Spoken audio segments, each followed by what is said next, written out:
Did you see Uncle Lou when he fall in the well?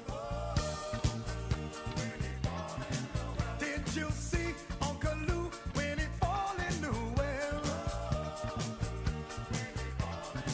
I said he fell so deep that he went straight to hell. The devil and his angels stopped ringing the bell. My mama told me 3 years ago I mustn't marry no lazy gal. Said no lazy gal, no lazy gal. I said no lazy gal, no lazy gal. My mama told me 3 years ago I mustn't marry no ugly gal. Said no ugly gal, no ugly gal. I said no ugly gal, no ugly gal. Blue hill water dry, nowhere to wash my clothes. I remember one Saturday night we had fried fish and Johnny cake. 1, 2, 3, 4, hutch, and an old gal don't do that thing. I said 1, 2, 3, 4, hutch, and an old gal don't do that thing. Did you see Uncle Lou when he fall in the well? Did you see Uncle Lou when he fall in the well? I said he fell so deep that he went straight to hell. Did you see Uncle Lou when he fall in the well? Blue hill water dry, nowhere to wash my clothes.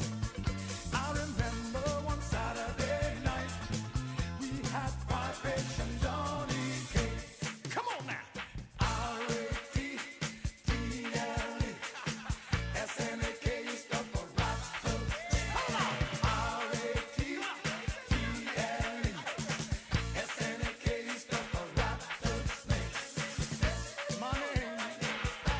Turn around, girl. Sing it out. My name is everybody.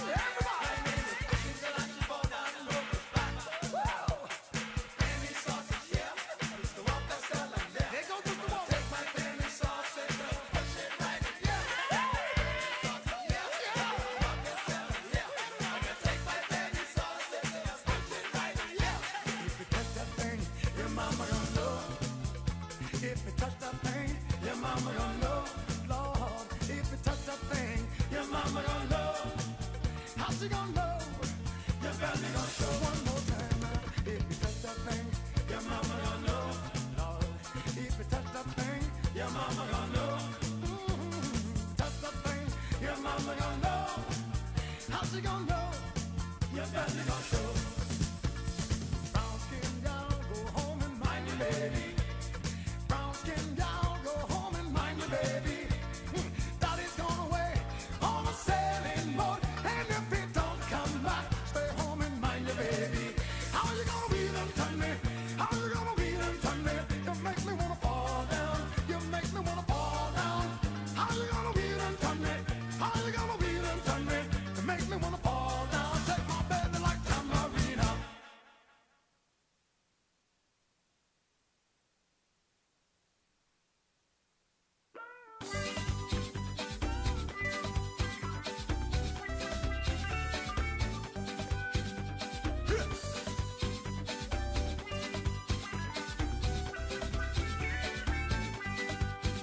You done spend all your money, take her out on a date. She said, give her a call round 7:45. When you dial her number, ring-a-ling-a-ling.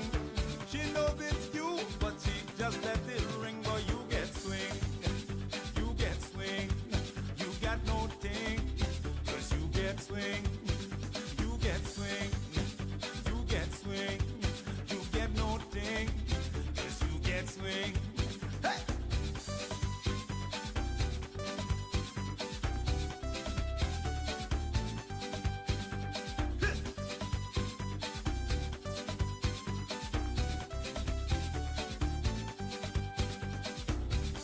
engaged from 73, but he said he won't know what he getting before he married. You still single in 2003, cause he said, why buy the car when you can get the milk free, girl? You get swing, you get swing, you got no ring, you get swing, you get swing, you get swing.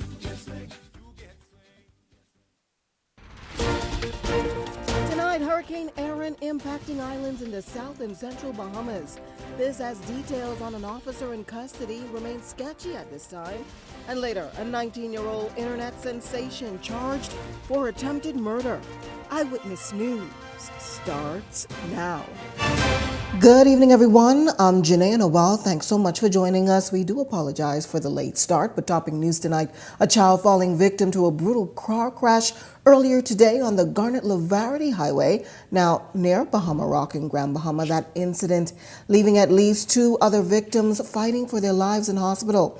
Now, pictures and videos show the aftermath of that crash, a 4-door black Impala vehicle being left unrecognizable and a tractor trailer head bursting into flames following the head-on impact.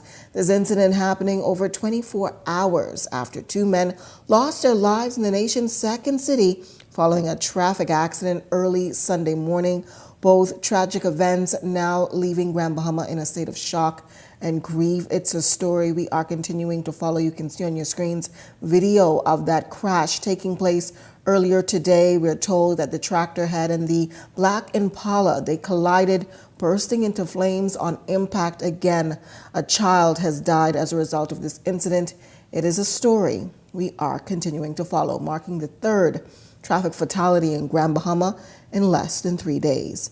Well, on to some other news tonight. Hurricane Erin has now strengthened into a powerful Category 4 storm, and the southeast Bahamas is already feeling its impact.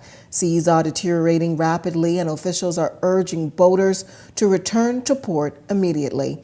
A tropical storm warning remains in effect for the southeast Bahamas and also the Turks and Caicos Islands, including Anagua, Maguana, Acklins, Crooked Island, Samanaki, Long Key, and as we said, the Turks and Caicos Islands. A tropical storm watch has been issued for portions of the central Bahamas, covering Long Island, Cat Island, Rum Key, and San Salvador. We spoke with Aaron Sargent. He's the managing director of the Disaster Reconstruction Authority, who shared the latest on how residents are preparing as Hurricane Erin edges closer to those islands. Nothing much or new has been conveyed to us by administrators in the central and southern islands. There has been minimal impacts other than the seas have deteriorated drastically. There's rough seas. Boaters are asked to stay in port as the swells, rip current, and storm surges are expected to be above normal. But other than that, we have not activated, or administrators have not recommended to activate any shelters at this time. We have not had any injuries or any challenges that administrators have reported. So we are faring well, but as out of the abundance of caution, we are still continuing to monitor and ensure that administrators are ready and prepared to respond, and the authority is ready to respond and support them. Meantime, video and images from the Turks and Caicos Islands, along with Maguana, Acklins, they show some showers, some localized flooding and gusty winds. Sargent says Bahamians in the southeast and central Bahamas have already begun putting their hurricane plans into action. He's warning that now is not the time to be complacent. He's urging the public to stay vigilant, remain on high alert. This as Erin continues his trek through the region. All of the administrators said that residents heeded all of their warnings to prepare and get ready. As you know, we would have released a disaster or national alert yesterday at 10:30, which was targeted for the southeastern islands and then the central islands, which got to every resident's cell phone, which encouraged them to prepare. And based on what we are understanding, residents are taking it seriously and are preparing and are keen to understand what may affect them. Yes, and so one of the major things to ensure that you received information from credible sources such as the news and media outlets, the DRM Authority, as well as the Bahamas Department of Meteorology is really important for you to follow those alerts that come out, follow the advisories that come out from the Met Office, and then those things we convey to the general public through the media and on our social media platforms. Well, tonight, a police officer seemingly entrapped in a web of trouble. Reports suggesting tonight that the officer reportedly made an attempt on his own life while in custody, but there's still mounting uncertainty on why that officer is now reportedly the subject of a police investigation. Our Jose Etienne joining me live in studio to discuss. Jose? Well, Janea, as you said, not much answers on a policeman who reportedly attempted to commit suicide while in custody. We actually searched for this information, we got this information over the weekend and have been trying to get the latest on this. And so, given that he appears to be on the wrong side of the law, what is this in reference to? It's a question Police Commissioner Shanton Knowles remains tight-lipped on. I don't want to speak too much about it, but I can confirm that there was an officer in custody and he became ill somehow. The officer's rank and identity remains unnamed, but he's the subject of an ongoing investigation. Now, Eyewitness News understands that the officer reportedly attempted suicide, but details are sketchy on the nature of the attempt. My team is continued to investigate that matter with him and whatever could have led him to be hospitalized. Now again, Janea, this is a story we will be following closely, but he joins a pool of several officers who found themselves in custody. Now, only time will tell if he's hauled before the courts by his peers, similarly to previous matters involving policemen who reportedly went rogue, being accused of bribery-related charges. Janea? Thanks so much. Our Jose Etienne reporting live in studio tonight. Well, in news from the courts, a fall from grace for a young man who became a TikTok sensation, rising to stardom. 19-year-old Elias Fritz, along with his 16-year-old male accomplice, being charged with attempting to kill two police officers moments after they shot and nearly killed a man during an attempted armed robbery back on August 11th. Prosecutors say the duo's attempt on murder on the officers unfolded during a police chase. Videos show a white cube that the accused occupied, driving in a reckless manner while being chased by multiple police vehicles. The chase ended with a crash. Now, police say they also stumbled across a man grappling with gunshot injuries who described the vehicle that was occupied by his assailants. The young pair have also been charged with attempted armed robbery, possession of ammunition, and possession of a firearm with the intent to endanger life. Both males were not required to enter a plea and were denied bail. They returned to court on November 21st for the presentation of a voluntary bill of indictment. They are expected to be remanded to the Bahamas Department of Correctional Services. The juvenile will be held in the adolescent section. For more on this, log on to our website, ewnews.com. Meantime, 44-year-old Jason Ferguson delaying his prison release after police say the inmate admitted to having a loaded gun while on the prison work release program. Ferguson was supposed to be released in 2026 after the completion of a 3-year sentence for gun possession. However, he's been sentenced to 6 years. Police arrested Ferguson and seized the weapon after Ferguson crashed during a high-speed chase on August 11th around 2:45 p.m. This incident is now putting the Work Scheme program, which prepares inmates for reintegration into society, under a microscope tonight. However, this incident, coupled with a previous incident 3 years ago, while a prisoner on the program was shot and killed in broad daylight, does raise concern. The National Security Minister, Wayne Monroe, however, defending the initiative and the mechanisms put in place to deal with those who reoffend. The work program was never halted or suspended after the individual was shot at the Rupert gas station. Persons with certain charges were not permitted on the work scheme. So that stopped for a while. But persons go on the work scheme. If they offend the rules, they're taken off the work scheme. So, for instance, you have to return at 6. If you don't return at 6, it's considered that you've escaped. And there are penalties for escaping. if you commit any offense while on the work scheme, you'd come off the work scheme.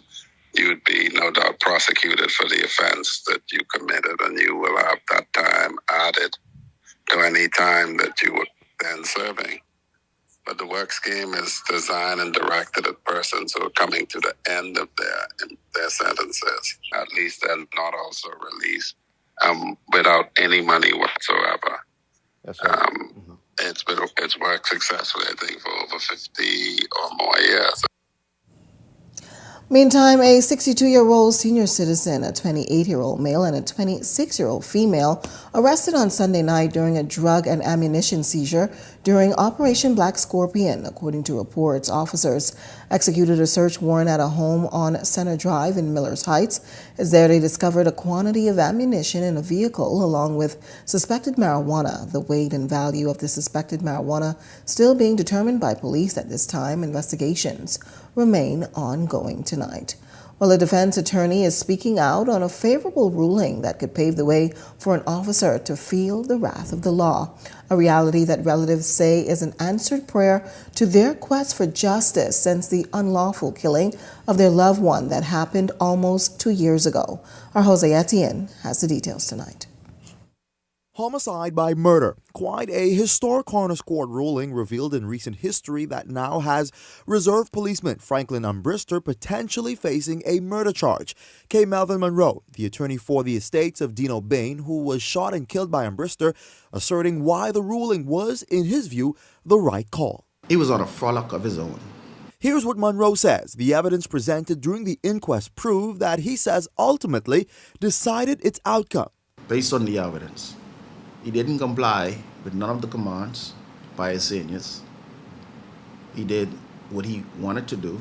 And once on that scene, he used his weapon and lied to every superior officer on that scene.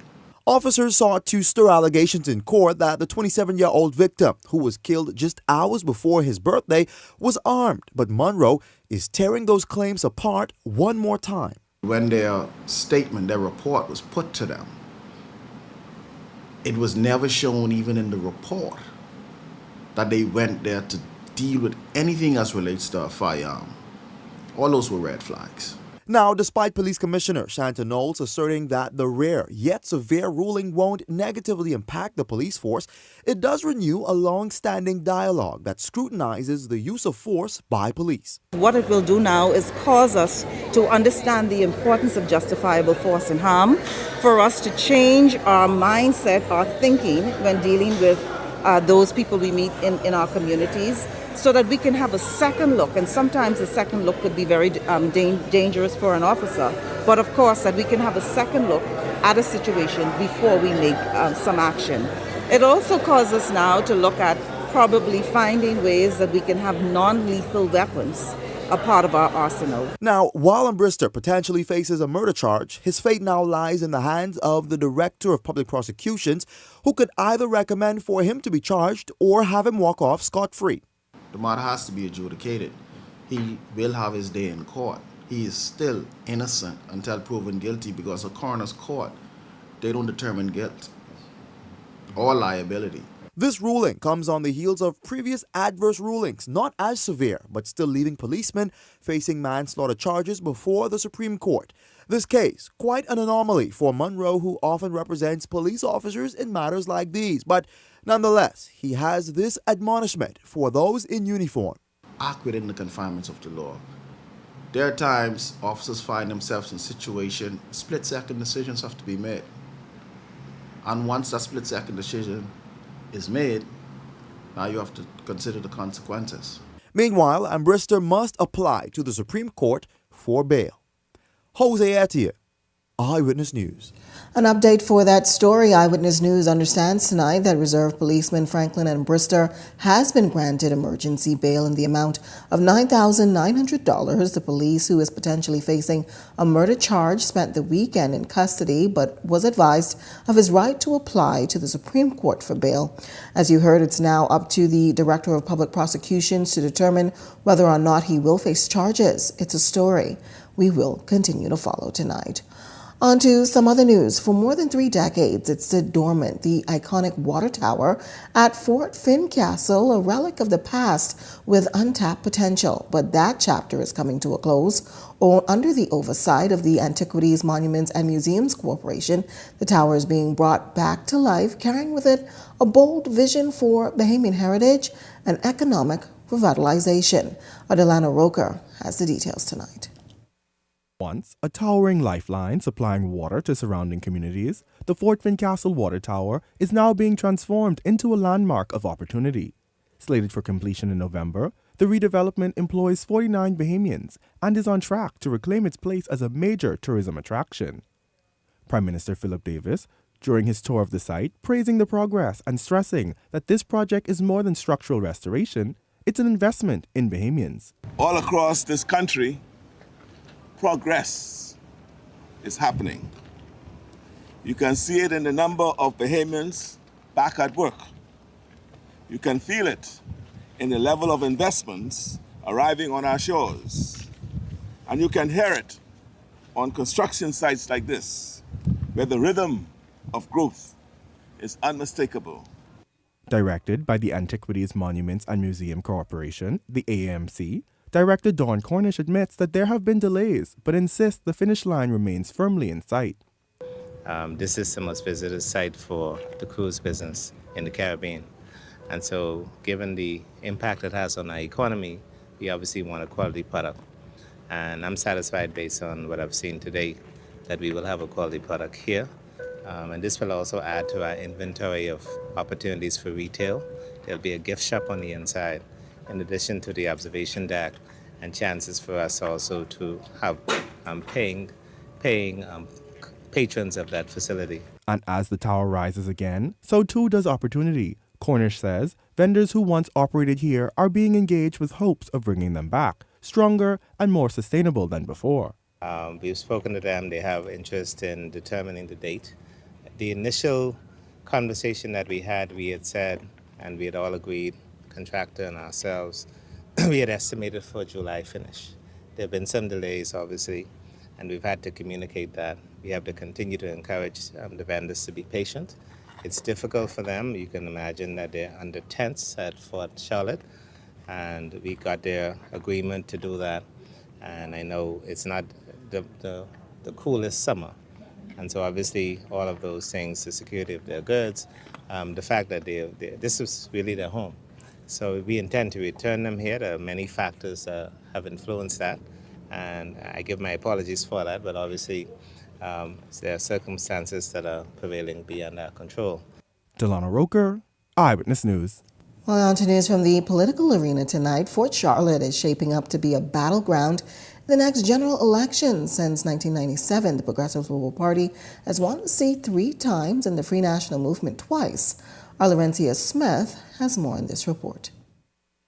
With veteran politician Alfred Sears bowing out of frontline politics, the race for the Fort Charlotte constituency is wide open and heating up. In addition to the 2 major political parties, the Coalition of Independents is set to contest the seat as well, naming Daphne Johnson as its candidate.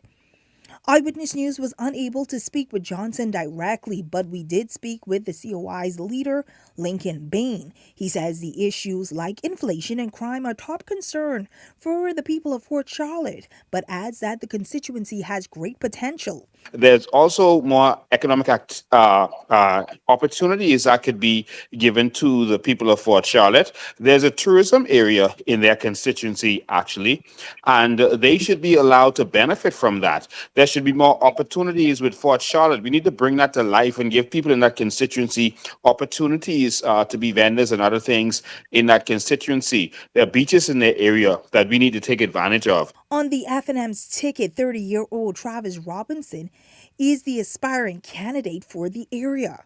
Robinson is no stranger to politics. Back in 2017, he made headlines when he unseated political giant, the late Bernard Nottage, in the Baines and Grantstown constituency. He says he's committed to going wherever the F&M needs him, but he insists it's time for politics to get back to serving the people and not personal agendas.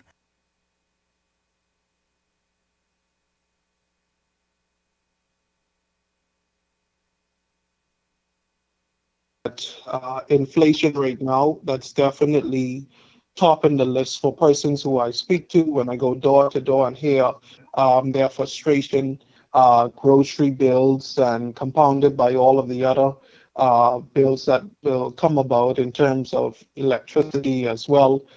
Just the high electricity costs, it's a major challenge. Meanwhile, over on the PLP side, with Sears stepping down, speculation is swirling over who will contest the seat. Several names have been mentioned, including a current senator, a businessman, and a local lawyer. For context, Sears was first elected to Parliament in 2002 when he defeated the FNM Shivago Lang. He ran again in 2012 but was replaced by Dr. Andre Rollins. In 2017, Sears lost the seat to the FNM's Mark Humes, only to reclaim Fort Charlotte during the snap election of 2021 for the PLP. As a member of parliament, it is about the people whom I represent, and likewise in line with the philosophy of our party, it is my hope that that commitment and of service will be continued. In the last election for the Fort Charlotte area, Sears secured some 63.2% of the votes. The FNM's candidate, Dramico Archer, secured around 27.27%. Meanwhile, Johnson of the COI also garnered about 4.7% of the votes. Laurencia Smith, Eyewitness News. Meantime, Progressive Liberal Party Chairman Fred Mitchell is once again taking aim at the Coalition of Independents, this time accusing the party of hypocrisy and what he describes as internal racism.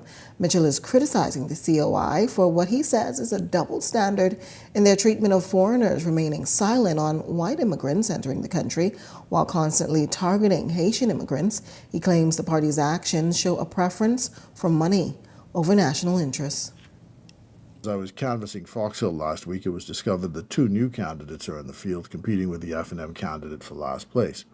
There must be gold in the House of Assembly. One of them represents the COI. They call themselves the Coalition of Independents. We know them in the PLP as the Coalition of Idiots, but whatever they are or not, we know that they are the spoilers, the distraction. They are, in fact, an invention of the Free National Movement to peel away PLP voters with the themes of giveaways of land and money from the Treasury and anti-Haitian rhetoric. If you check the antecedents of each and every one of them, you'll probably find Haitian ancestry, so perhaps that's the reason they hate Haitians so. They hate Haitians but they say nothing about the Americans, British, and Canadians who pop into town, get permanent residence because they spend $750,000 and have driven up housing prices and land prices out of sight. They don't even hire Bahamian maids. But that's okay because the internalized racism of the COI has blinders on because money talks. These people have much more potential to take over our country than any Haitian. Mitchell continues his critique of the COI for not addressing controversial tax proposals under the previous Minnis administration, particularly the attempted land taxes, and calls to reverse the taxes for boats. When poor Hubert Minnis, the last prime minister, tried to raise land taxes on the folks at Life and Key, one letter from the great men out there and the tax was reversed. And right now, these same folks are pressuring the government to reverse the tax on boats coming in here to fish, even though they can afford it. The tax has not been raised, but simply front-loaded, and our waters are being freely raped by folks catching fish, catching conch, crawfish, and stone crabs, and exporting them for nothing to America. But the Coalition of Idiots have nothing to say about that. Neither does the FNM. They're paterfamilias who say nothing, and they say, where you put me. Money talks, and they have nature's passports, so say nothing. Well, the Coalition of Independents leader Lincoln Bain, he's firing back at those recent criticisms. From Fred Mitchell, Bain is rejecting any suggestion that the COI's stance on illegal immigration is reflective of internal criticism. Instead, the issue, he says, is about national security and sovereignty. I think that Fred Mitchell, I think it's time for him to retire because he clearly is not aware of what's going on in this country at this time and what really affects his country. The COI has a problem with illegal immigration. That has always been our stance. We've always said that. We have no problem with anyone coming to this country and participating with us in our country and in our economy. We have no problem with that. What we have a problem with is the corruption that goes along with illegal immigration. We have no problem with Haitians or Jamaicans or Americans or Europeans or any of these people. We have a problem with illegal immigration. Now, he brought up the race card, which the PLP always runs to when it's to their benefit. They've been doing that for a long time, from the days of making us watch Roots on ZNS for their benefit. Bain pointing out that Mitchell is a part of the current administration and therefore has the authority to address foreigners purchasing property as a pathway to residency. But they don't love the poor people. They don't love the black people in this country. That's why they keep us poor in this country, so that they can continue to take advantage of the people and they can keep their base. He made a statement about us not making comments about persons who can invest $750,000 in this country and get residency. But the fact of the matter is, he's the government. They are the government. If he has a problem with that, and if the PLP has a problem with that, they can change that now. What we want to do is empower Bahamians, so we're not focused on having to depend on foreign investors or foreign debt. We want to empower all Bahamians so that we can be first in this country. That's our primary purpose. That has nothing to do with race. That's white Bahamian, black Bahamian, Chinese Bahamians, whatever you want to call us. We are focused on empowering all Bahamians in this country. Well, members of the Trade Union Congress meeting tonight over issues concerning the Bahamas Taxi Cab Union. The union recently became a member of the TUC, and they're hoping to have some resolution to their long-standing issues. Our Devontae Hanna standing by live tonight at the BCPOU Hall with the details. Devontae?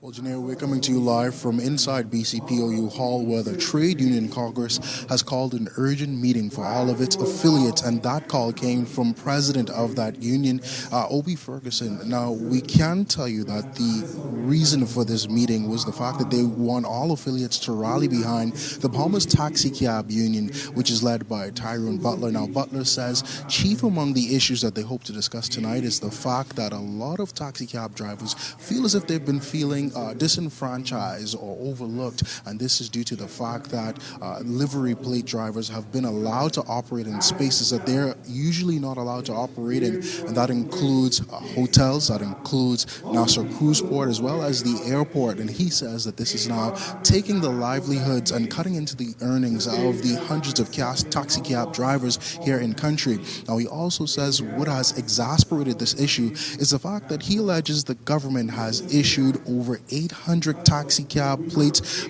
since coming into office, and some 300 to 400 livery plates since coming into office, and the industry is already oversaturated. Again, he says that these issues compounded together are definitely creating an issue for the taxi cab drivers and cutting into their earnings, as I mentioned earlier.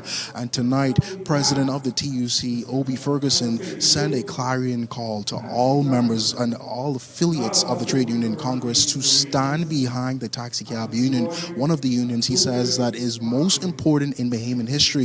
In fact, the taxi cab union has even led the general strike back in 1958, if you would, as many would know. And he says that there is under no circumstance that this union should be feeling the way that they have been left feeling now. So a very strong meeting that has happened here so far. Right now they're taking questions, and the podium, the platform that is now answering those representatives from several different unions that are here. But again, the taxi cab union is the chief union to be speaking here tonight and to rally their cause. And so we're going to have more on this in a later newscast. But for right now, I'm Devontae Hanna reporting from the BCPOU Hall. Back to you, Janelle. So much, Devontae. Well, on to our daily digital poll. As the new school year approaches, the Ministry of Education is introducing some new rules and regulations in the public school system.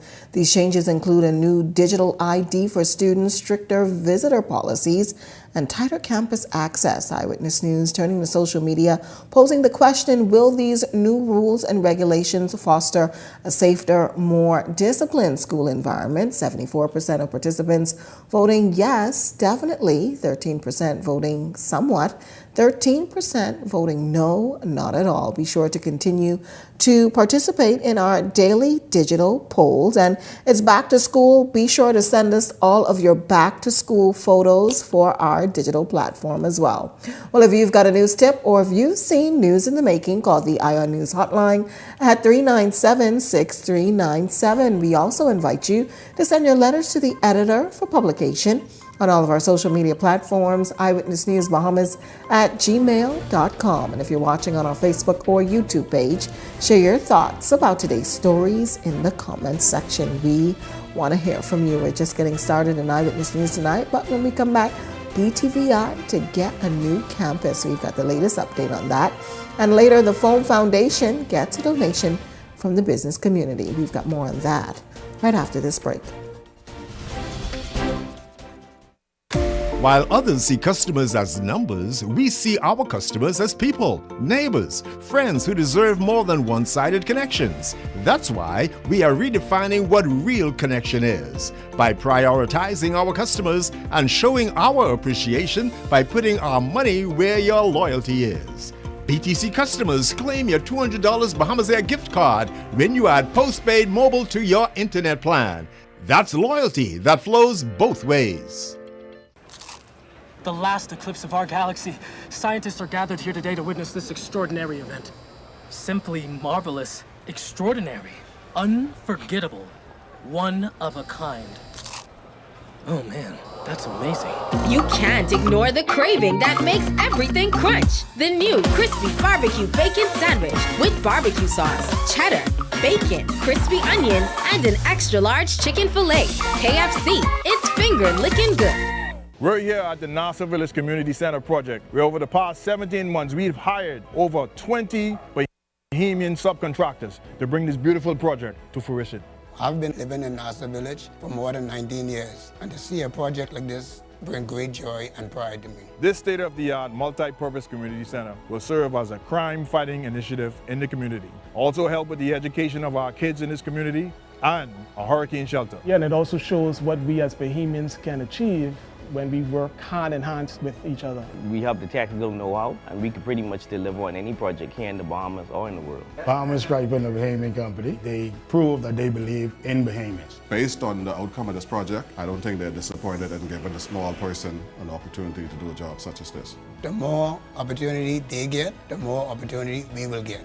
If you look around and see the work done so far, it just shows what we as Bahamians can do. Looking for insurance that fits your lifestyle and your budget? At Star General Insurance, we've got you covered. Whether it's motor insurance with flexible options for third-party liability and comprehensive coverage, or commercial insurance products that protect your business, we have choices you can afford. Own a home or renting? Our home insurance products have just what you need. And for the adventurers out there, we offer marine insurance too. Visit our website or social media pages for contact information and quotes. Star General, insurance made simple. Carrie's Fabric and Uniform Store wants to get you ready for back to school. They have ready-made uniforms and uniform fabrics for almost every school in the Bahamas. At Carrie's, find skirts, blouses, shirts, jumpers, boy shorts and long pants, neckties, socks, and more. You can even have your uniform skirts custom made. Check out our selection of embroidered cotton shirts. That's Carrie's Fabric and Uniform Store on Mackey Street. Call us at 393-0758 or 817-0758. Pain hits fast, so get relief fast. Only Tylenol Rapid Release Gels have laser-drilled holes. They release medicine fast for fast pain relief. And now, get max strength topical pain relief precisely where you need it with Tylenol Precise. I can clean your teeth, but I can't wash your whole mouth. Yes, we're toothbrushes, not mouth brushes. Listerine works with brushing to deliver 5 times more cleaning power, plus it contains clinically proven essential oils. For whole mouth health, Listerine. Wash your mouth. This segment of Eyewitness News is brought to you by EV Motors Fleet Sales Division. For 2026 commercial vehicles, call 821-2403 today. Welcome back. Here's a look at your Eyewitness News gas tracker. You're getting the cheapest tonight at Rubis, $5.48. Shell coming in at $5.56. Esso, $5.56. Welcome back. You're watching Eyewitness News. Well, during his site tour of Fort Fincastle earlier today, Prime Minister Philip Davis says a new campus is on the way for the Bahamas Technical and Vocational Institute. It's an effort aimed at boosting trade, education, and preparing more Bahamians for skilled careers. While he did not give a timeline for completion, the Prime Minister says the expansion is a part of his administration's ongoing mission to make Bahamians more employable and more competitive in a growing economy. Today, we are here on this site, not just to highlight this project, but to highlight a principle that when our country grows, our people must grow with it. This is a government that believes in the dignity of work. We believe that success should not be inherited by the few, but earned by the many. That is why I am proud to announce today that the government has granted land for a new BTVI campus. This decision is about equipping Bahamians with the skills they need to succeed right now in industries that are booming. From electricians and air conditioning technicians to welders and masons, we are seeing rising demand across the archipelago and in these trades. And we will not allow that demand to be met elsewhere while our people are overlooked. Well, Davis is emphasizing the importance of trade skills in today's economy and says the new BTVI campus is an extension of the administration's focus on training in key industries. The new BTVI campus is a down payment on fairness. It is part of our broader push to train more Bahamians faster and better. Our apprenticeship programs are expanding nationwide. Young people are being paid to learn a trade. We are partnering with industry to ensure that what is taught in the classroom matches what is needed on the job scene. And we are doing this because we know the old excuses won't cut it anymore. Saying Bahamians aren't trained is not a justification. It's an indictment of the system. So we are fixing that system. Well, Education Minister Glenys Hannah Martin revealing plans to implement new school ID cards for secondary school students at the start of this school year. The announcement of the new ID cards came during last month's budget debate. Minister Hannah Martin is hoping that it can be used to help to beef up security and safety for 7th to 12th graders and ultimately lessen violence on the campus across the country. Hannah Martin confirming today that a firm has been identified to establish those cards, and she's hoping that a favorable settlement can be reached with government. We're aiming for the first in the beginning of the school year. We'll have to see whether that timeline is achievable with the company that is being selected. A firm has been identified. We hope to meet with them today. It's a very short timeline, but what we want to begin, if only at the very basic level, and to build on it in terms of the data on such a card, but to ensure that it is an identification card for students that indicates which school they're allowed to gain entry into. So that's very much progressed, and we're working now to see how quickly we can get it introduced at the beginning of the school year. Well, just last week, the University of the Bahamas hosted a 2-day master class on artificial intelligence, actually hosted by the OWN Foundation, bringing global experts to train students and professionals on how to navigate an AI-driven economy. That event now raising questions about what this technology means for the Bahamian job market and whether it could lead to widespread unemployment. The Bahamas Chamber of Commerce CEO Dr. Leo Roll says he doesn't believe that to be the case.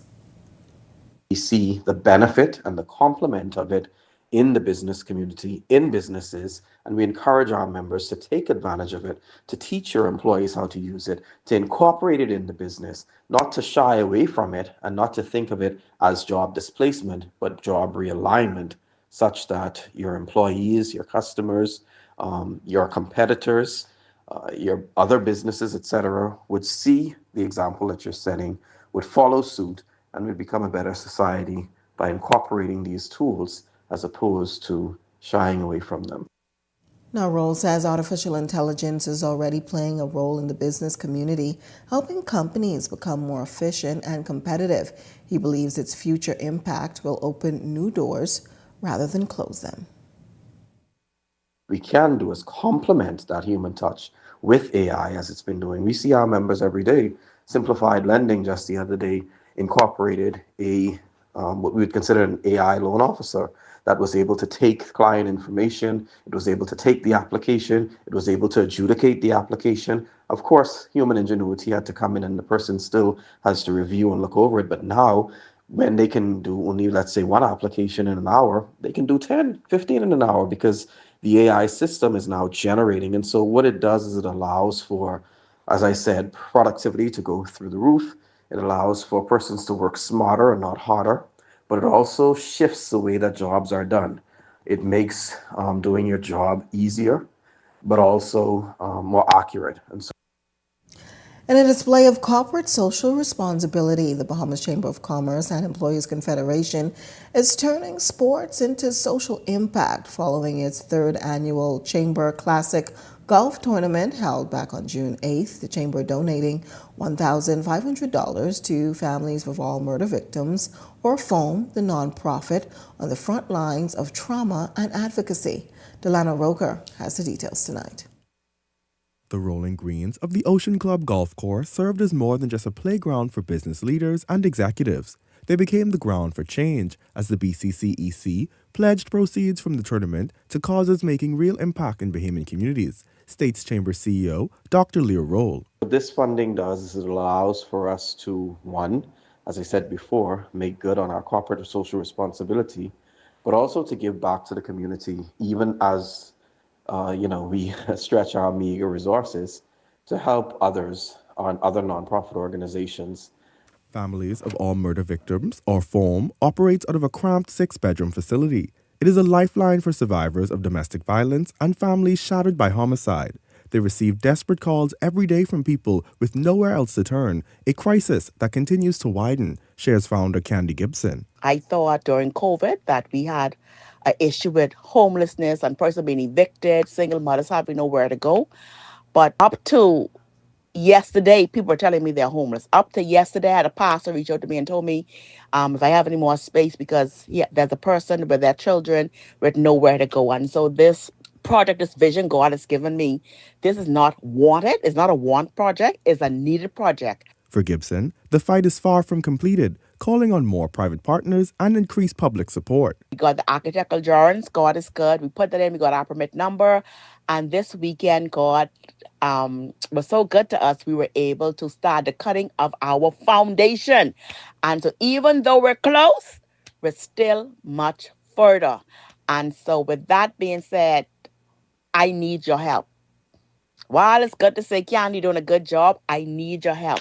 If it's just $1, that's a plus. So I'm still asking and begging person to go to, we have an account, FOAM account, to FYP, JBR, Kelly's Lumberyard. Please go there and put something on account. Let's get this vision up and running. With every dollar, FOAM edges closer to its vision of a full-scale trauma center, a place not just for refuge, but for restoration.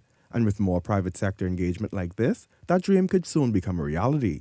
Delano Roker, Eyewitness News. Well, it was August 19th, 1992, when the Free National Movement marked its first official victory as the government of the Bahamas. The party has since come a long way from then to present, and members and supporters led by party leader Michael Pintard celebrating the victory at the Living Waters Kingdom Ministries this past Sunday. The opposition leader Michael Pintard bringing remarks during the service reflecting on the journey to that victory and what it meant for the Bahamian people from then to now. So we gather in this sacred space to remember the transformative movement of August 19, 1992. But more important than the history is the preparation for the future. And so we have come to be better equipped to do the work of who we believe have sent us.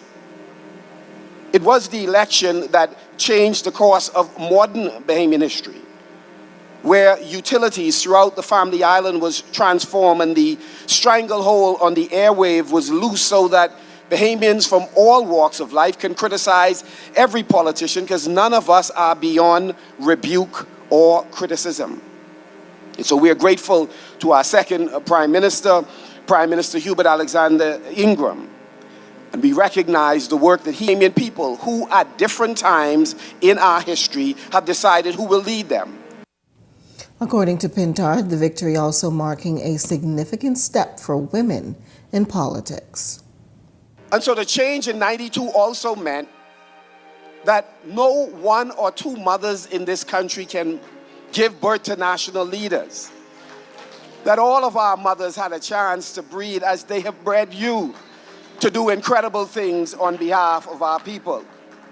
And the change also meant, and this is why Shannon Norton Cartwright and Dwayne Sands and myself and so many of us, we are not so tribalistic. We know that we should be serving all the people. And the truth is, no one party or group has a monopoly on good ideas. All of us have something to contribute. And so, Apostle, because of that faith, that change that occurred, many women were empowered because prior to 92, there was not sufficient representation in our political decision-making body, and that was ushered in. Well, stay right with us. Our Laurentia Smith has a check on sports right after this break. Man, I've been at this for hours, wait, trying to find this bucket list bliss treasure everybody talking about. Finally, Miko, you still out here digging for treasure like you was pirate? You out here sweating like you fighting for your life? Only thing you doing is putting sand in my drink, Miko. Miko! Good news! You don't have to dig for this treasure. Just apply and get approved for a BOB loan or credit card, and you're in to win a trip of a lifetime. Plus other great prizes like water park passes, restaurant vouchers, and VIP movie tickets. Get approved and you could be living large in Las Vegas, striking a pose in Paris, catching a cab in New York, twisted spaghetti in Rome, looking royal in London, or shopping in Panama. X marks the spot, and it's right here at BOB. And don't forget to get a loan with my name too, because I'm going to ruin Miko. Apply today for a BOB loan or Visa credit card. Win the trip of a lifetime, plus weekly prizes. Email loans@bankbahamas.com. Make every moment unforgettable with Shop Smart. From colorful floaties and water guns to light vests that keep fun safe. We've got everything you need to dive into the season. Planning a beach picnic? We've got the cutest sets and coolest bubbles to bring the vibes. And don't forget our trendy swimwear for all ages. Summer starts here, only at Shop Smart. Your Miracle, number 122 Market Street. Are you searching for something new? Something exciting? Your dream job in paradise? Well, look no further. Royal Beach Club Paradise Island is hiring. Join a dynamic group of passionate hospitality professionals, craft unforgettable moments, and thrive in a vibrant, welcoming atmosphere. Play your part in shaping the future of our team while growing your own career every day. Bring your energy, your passion, and your creativity to a workplace that's as dynamic and fun as you are. At Royal Beach Club Paradise Island, the opportunities don't just exist, they're limitless. So are you ready to find your perfect fit? Visit Royal Beach Club at paradiseisland.com/career today and step into a world of exciting possibilities.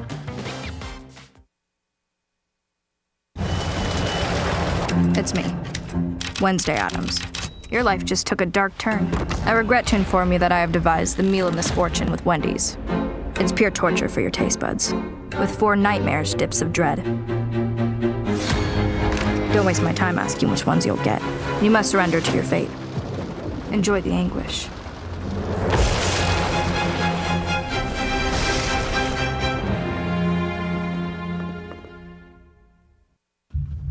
Stop, man, stop.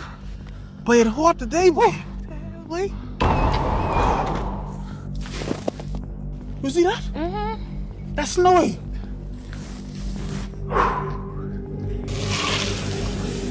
I can cool off, man. Where you going? Get back here. Don't go in every I part. get inside there. I can cook whatever you want tonight. Where you going? You gonna do what? I can cook whatever tonight. I forget you can't cook.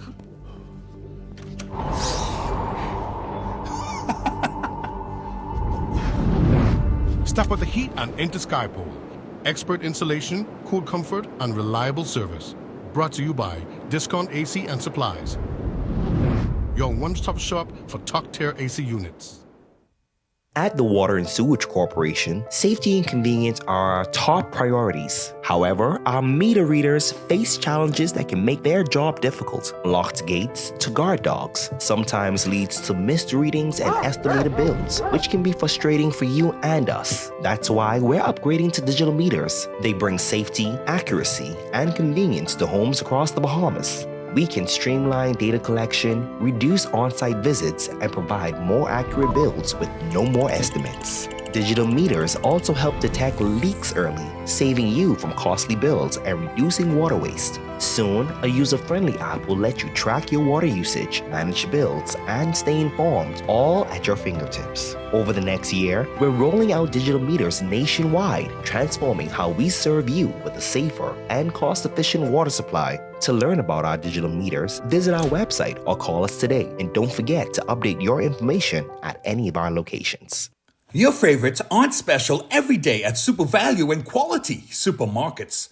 Parmalat whole or 2% reduced fat milk, 32 ounces, $3.19. Kellogg's giant size cereals, assorted 23 to 28 ounces, $6.39. Sweet black plums or nectarines, $1.99 per pound. Danish spare ribs, $2.39 per pound. Bone and chicken breast, $1.89 per pound. The fastest way to save this August? A visit to Super Value or Quality Supermarkets. Comfort Suites Paradise Island is the best kept secret in the Bahamas. Located directly next door to the Atlantis Resort, you'll receive all the privileges of an Atlantis guest with all the benefits of a Comfort Suite stay.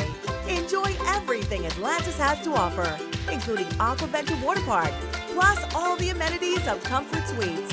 Free Wi-Fi, free breakfast daily, and kids stay, play, and eat free. Visit ComfortSuitesPI.com.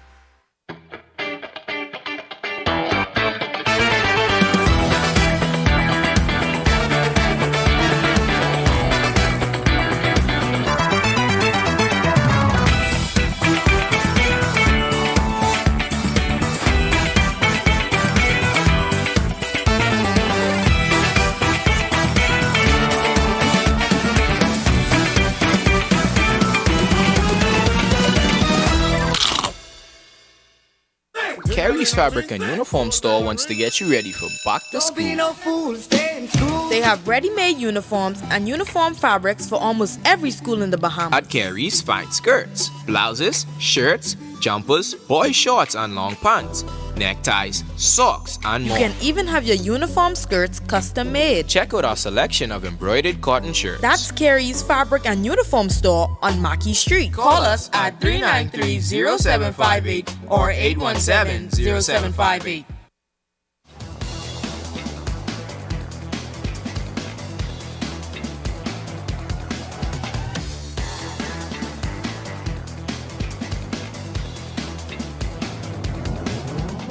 Eyewitness Sports is brought to you by 103.5 The Beat.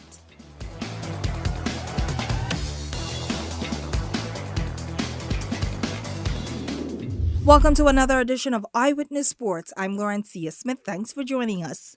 Topping sports tonight, we're on the pool deck. Team Bahamas continues to shine on the regional stage. The country officially claimed its third consecutive title at the 2025 Goodwill Games in Barbados. Team Bahamas topped the leaderboard with 1,324 points ahead of Jamaica, who had 1,230 points, and the Twin Island nation of Trinidad and Tobago, who had 1,028 points. The squad claimed an impressive 31 gold, 40 silver, and 39 bronze medals on their way to the overall crown. Meanwhile, at this hour, the women's national volleyball team is set to take on Trinidad and Tobago in Game 2 of the Caribbean Volleyball Championships. Now, Team Bahamas opened its campaign with a pair of 5-set thrillers over the weekend. The men's team battled hard and fell 3-2 to Jamaica on Saturday, while the women's side also went down fighting, losing 3-2 to Guadeloupe in a nail-biter on Sunday. We had a chance to speak with both of the team's captains, Shanari Hepburn and Rachel Knowles. I wouldn't say we're right where we want to be, but we're looking good, and there's a lot of tournament left to play. We know we'll be good when it comes to the end of the tournament. Just the way we fought, especially in our last set, being down big, and just fighting, not letting the game get away from us too much. Just coming back and pushing until the very end, making them earn it and not just giving them the game. Proud of the ladies that we have representing our country. We fought hard. They just scored some really unfortunate points on us, but I think we played a really excellent game, and it's only up from here. I think we need to be a little more consistent with our serve receive passing as well, but overall, I have no complaints. The week-long tournament featured top teams from across the region, including Trinidad and Tobago, Jamaica, Barbados, Aruba, Guadeloupe, Curacao, the U.S. Virgin Islands, and the host nation, the Bahamas. Well, that's what's making sports at this hour. I'm Lauren T. Smith. Stay tuned for more news on the other side of the break. Thanks, Laurencia. Well, that wraps up news at this hour. But coming up and beyond the headlines with Shanique Miller. Yes, she's back with a jam-packed show. That's coming up and beyond the headlines. It starts right after this. That does it for us here at Eyewitness News. It's certainly been a pleasure having you in our company tonight. On behalf of the entire news team, I'm Janaea Nawal saying good night and be safe, everyone.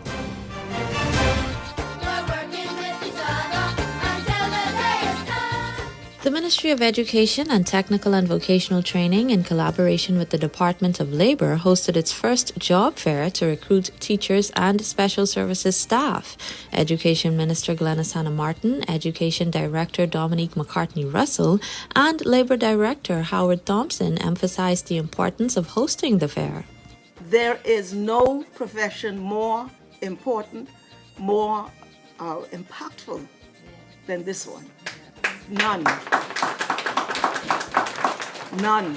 And I can tell you, in this country, in this Commonwealth of the Bahamas today, this is what you do, what a teacher does in the classroom is needed more than ever before in this country. We are looking for the most proficient classroom practitioners and leaders who will support our goal for providing access to quality, holistic, and globally competitive education. Education is still the key to success. Amen? Amen. And I see a bunch of educators in the room, so I need not belabor the importance of a good and quality education for all. Amen? Amen. And so with that said, today's exercise is all about recruiting good, best, great educators to see persons along that path to getting a good and quality education. Several applicants attended the fair throughout the day to apply for over 100 teaching and special services vacancies within schools nationwide. The persons that I see in there, they look excited. I'm certain that they are qualified, and we're hoping that a lot of them are added to the system to add more quality to the necessity of us having a better system of educating our students and preparing them for the future. Jonna Lee McIntosh for Ed Talk.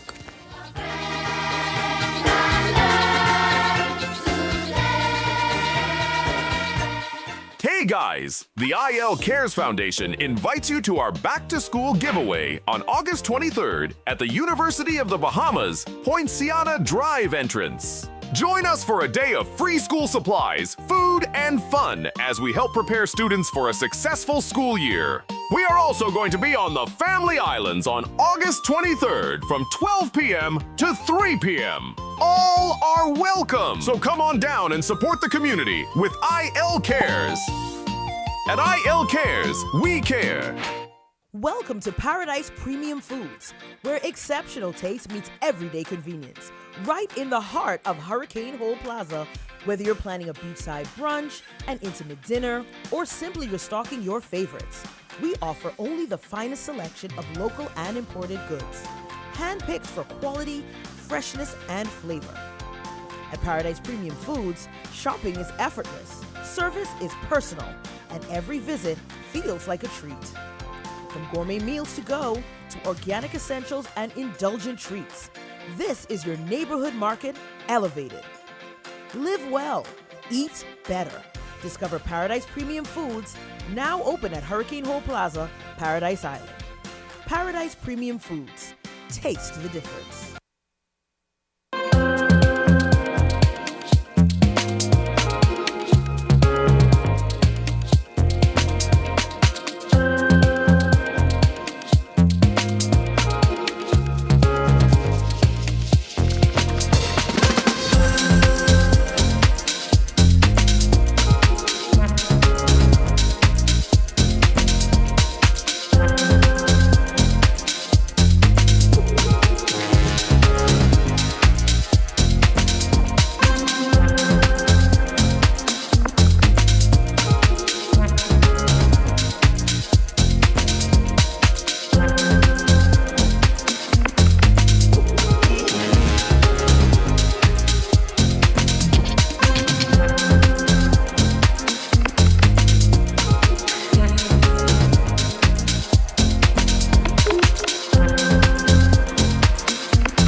Well has expanded their testing menu. We now offer blood work, drug screening, and so much more. Our hours of operation are Monday to Friday, 7 a.m. to 5 p.m., and Saturday, 8 a.m. to 1 p.m., located on 11 Madera Street. We are here for all of your laboratory needs, with fast and reliable lab work done by our friendly and knowledgeable staff. Let us help you take the needed steps to stay in the know about your health. Let's keep working towards a healthier you. Stay eatin' well.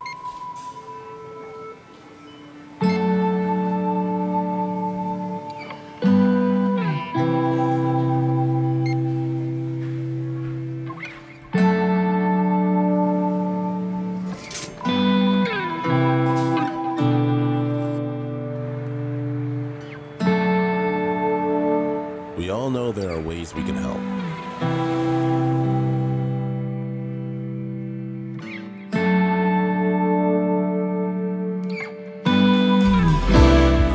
Your help can go even further.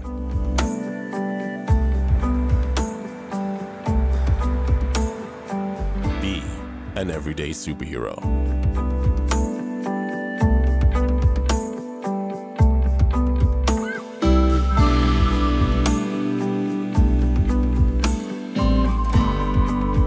Donate to Hands for Hunger.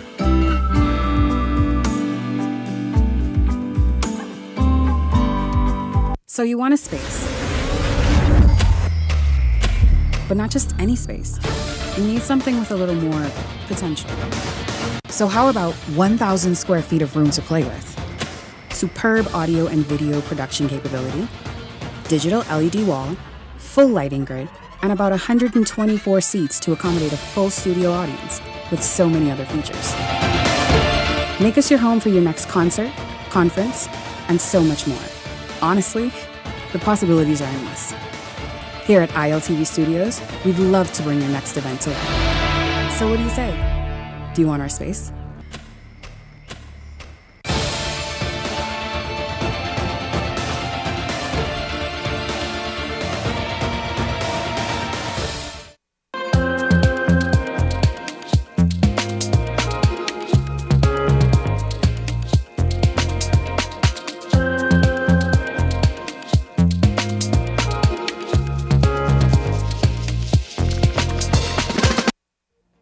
The thoughts, views, and comments expressed by the hosts, guests, and callers on Beyond the Headlines are not necessarily those of management, ownership, or production unit of the Verizon Media Group.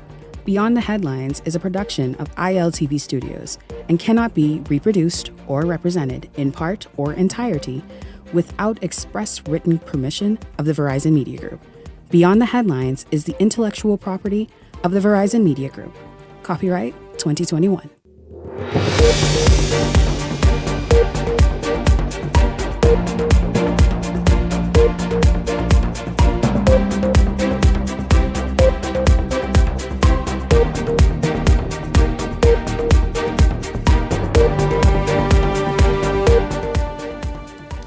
Coming up tonight, immigration and construction, the buzzwords that are trending this election season. Why?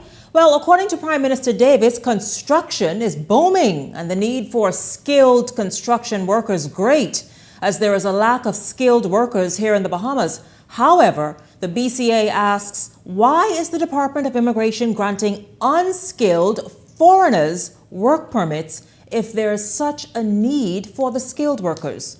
We talk about that tonight. Also tonight, we look at what is trending as the Free National Movement postpones its East Zone meeting. We look at Killarney and Michaela Barnett Ellis. Is she the pick for Killarney? We talk about that. And then coming up a little bit later tonight, the 19-year-old TikTok star in hot water with the law tonight after winning the hearts of hundreds of young ladies from abroad.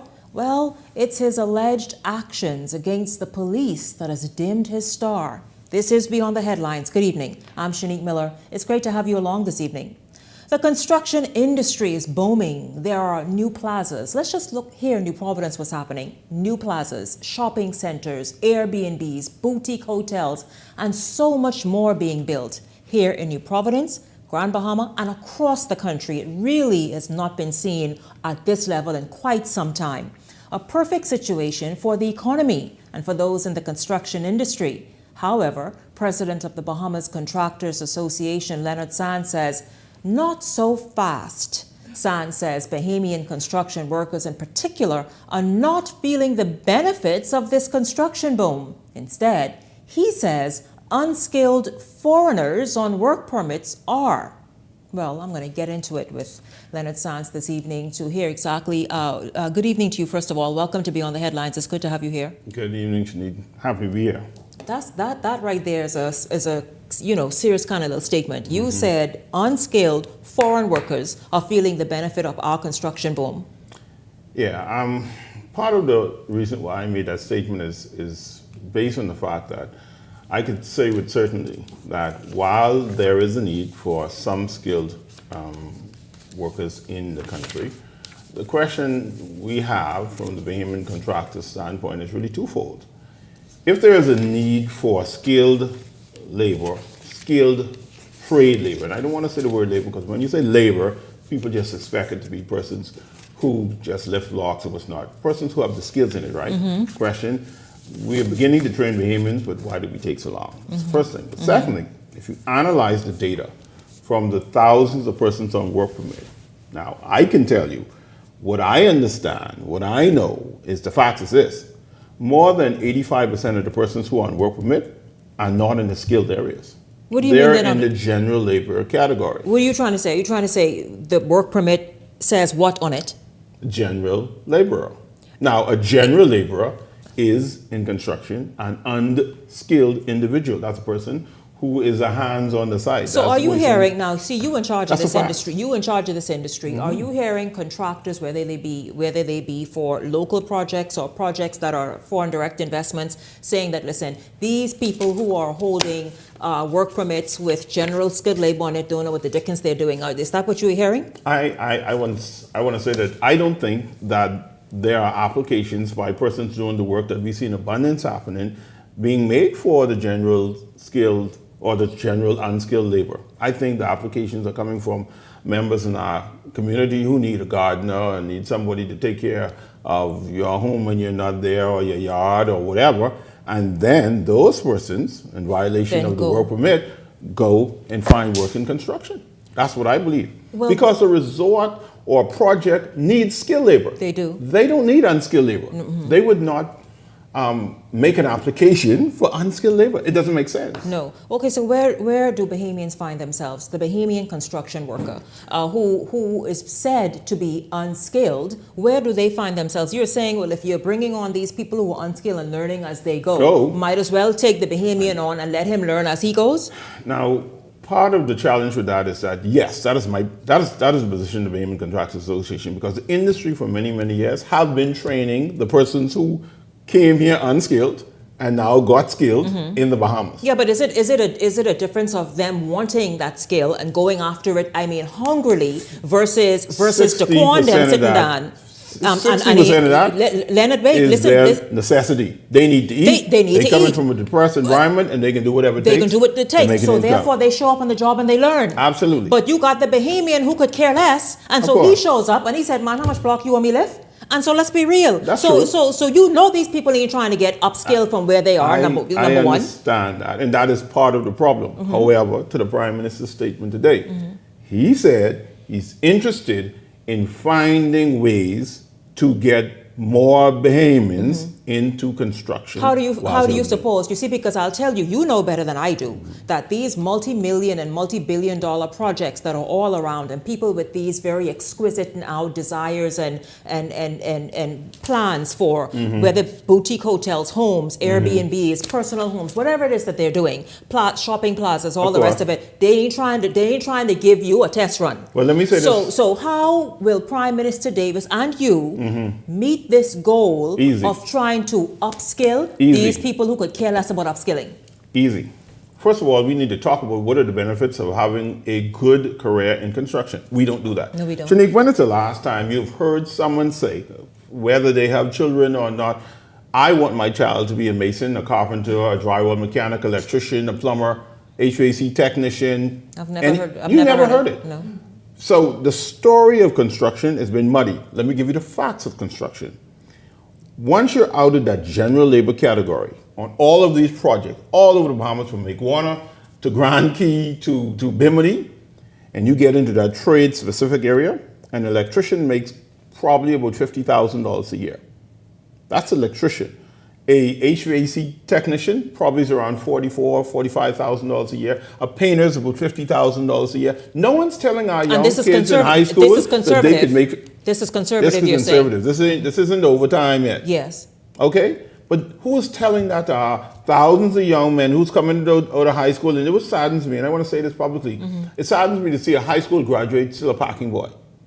We should have found something for him to do beyond that skill what you should have when you're in high school. You can't graduate and still be a parking boy. We got to be better than that. So I'm saying, if the person from down south, and I love my brothers and sisters inside the Caribbean, but it's not can only come them. here It's not and only, can't speak English, it's not only the and they can Haitians. work for me or you, Yeah. and they can learn how to be a mason, a carpenter, a painter. I can go to the easy ones. Painter. Yes. For God's sake. Can we put that in high schools? And the BCA had a meeting last week with Ministry of Education. Well, Our point was very simple. So what did you suggest? Let's start it in the high school from grade 7. In Jamaica, we mentioned this, we talked about Jamaica. I love Jamaica. You know why Jamaica does it and got it right? And most of our carpenters come to Jamaica. From 7 to 12, we know what that guy can be. He can be a carpenter. He can be, Singapore, they determine that you can be a painter, someone in the trades, a mechanic. Why can't we recognize that? Look at the data. Not all of our children are going to be doctors, lawyers, and accountants. We know the data, and I don't even know where the national GPA stands right now in 2025 on the 18th day of August in the year of our Lord.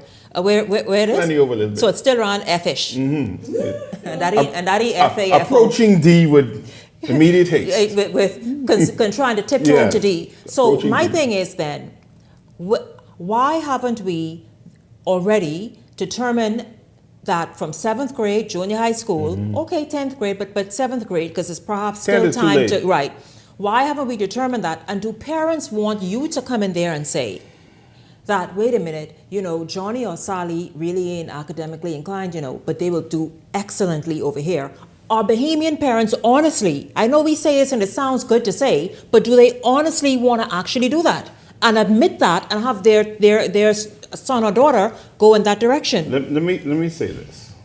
The answer to that is probably yes, but we haven't tried it. Let me say this. You cannot tell me you would prefer your son or daughter, while this is a noble profession, my brother's senior officer in law enforcement, loved it from he was 15 years old. He knew he wanted to be a police officer. He gets shot at, and he doesn't make what a painter makes.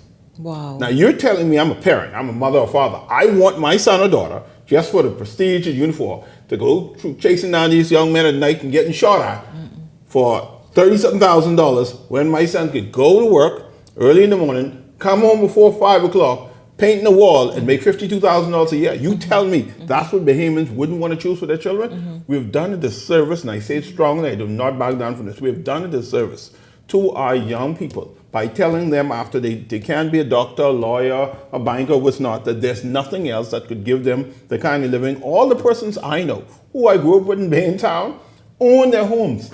They are plumbers and electricians. They own homes.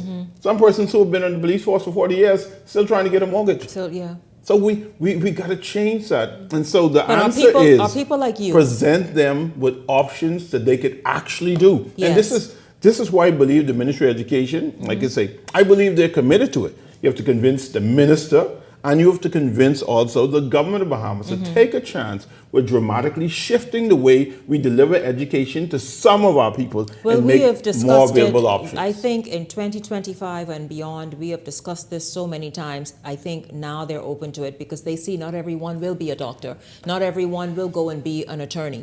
But the thing is, will people like you, meaning in your industry, contractors and those who are doing real work out there with real money and people's deadlines, be open to giving these people an opportunity? Or you recommend some some institute we don't recommend an institution. No. An institute that they would go and learn these skills, like BTVI, that they will. You say no. I am. While I understand BTVI, I believe it serves a purpose.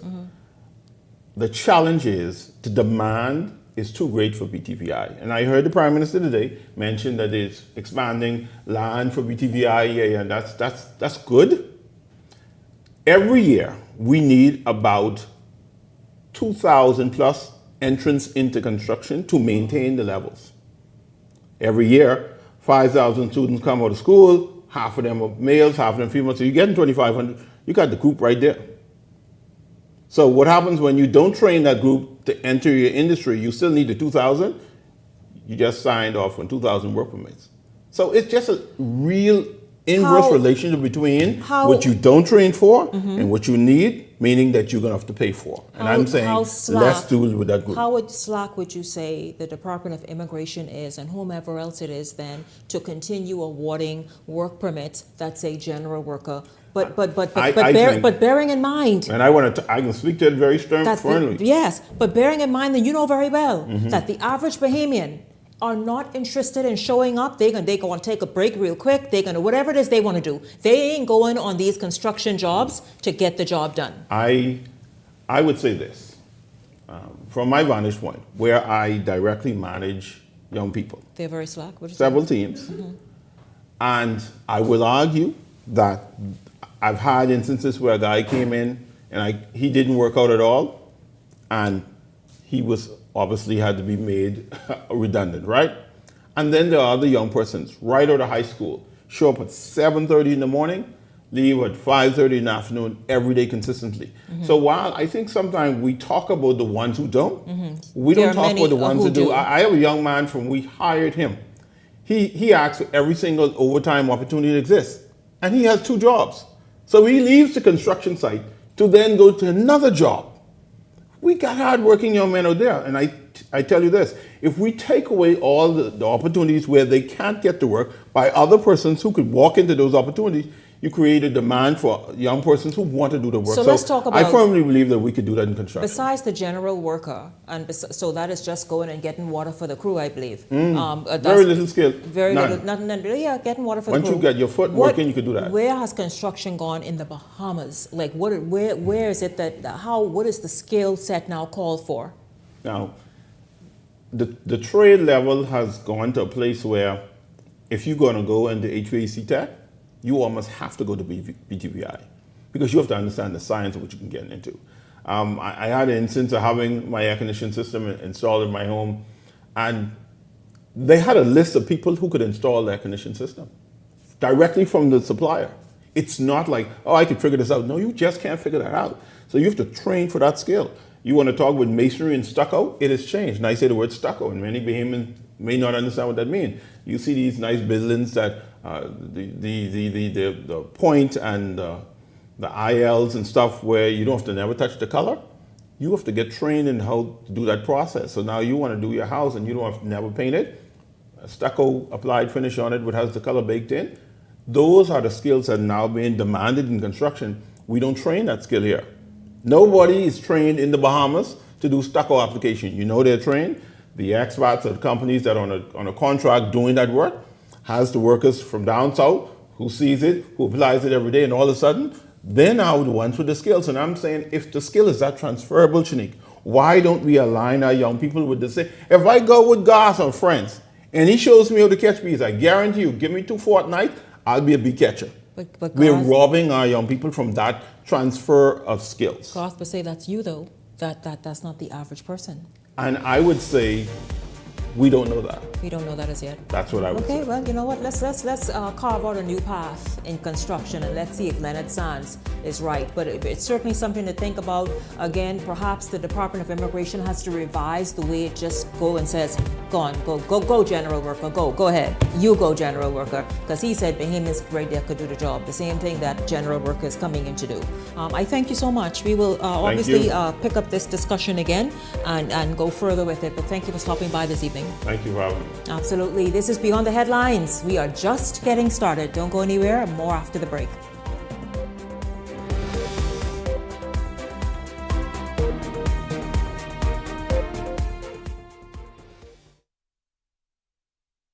of America is now City of Hope, creating one of the leading cancer care and research networks from coast to coast, providing more of what you need. More locations means more care closer to home. More specialists means more expertise. More research means more breakthroughs. More advancements means more treatment options. And more options means more hope. Call now to get more of the care you need.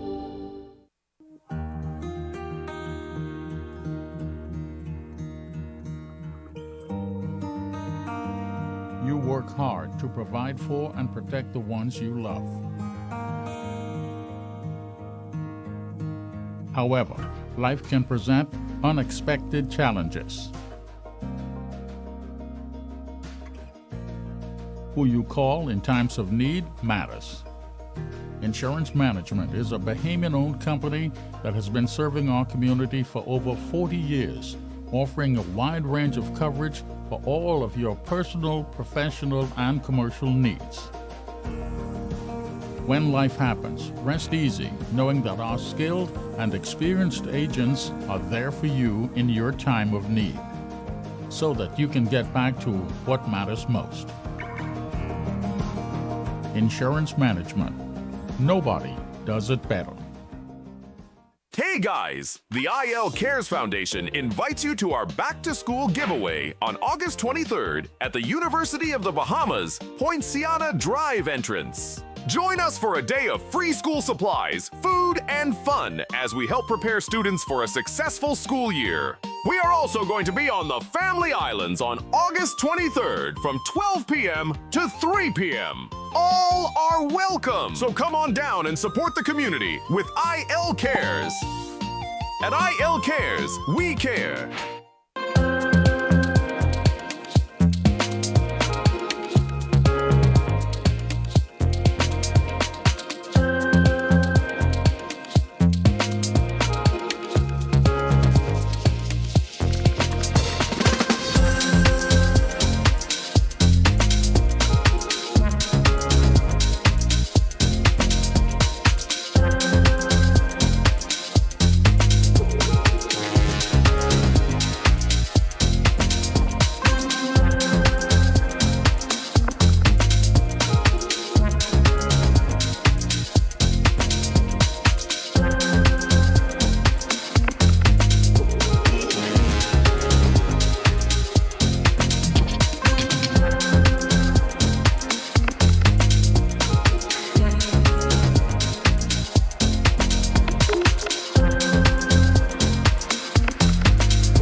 If you enjoy watching Beyond the Headlines, take advantage of our exclusive offers with 4 15-minute interview segments at $1,200 and 20 30-second TV ads at $2,000. Contact 557-0258 or 557-0259 for more information. Go beyond with Beyond the Headlines. Cancer Treatment Centers of America is now City of Hope, creating one of the leading cancer care and research networks from coast to coast, providing more of what you need. More locations means more care closer to home. More specialists means more expertise. More research means more breakthroughs. More advancements means more treatment options. And more options means more hope. Call now to get more of the care you need.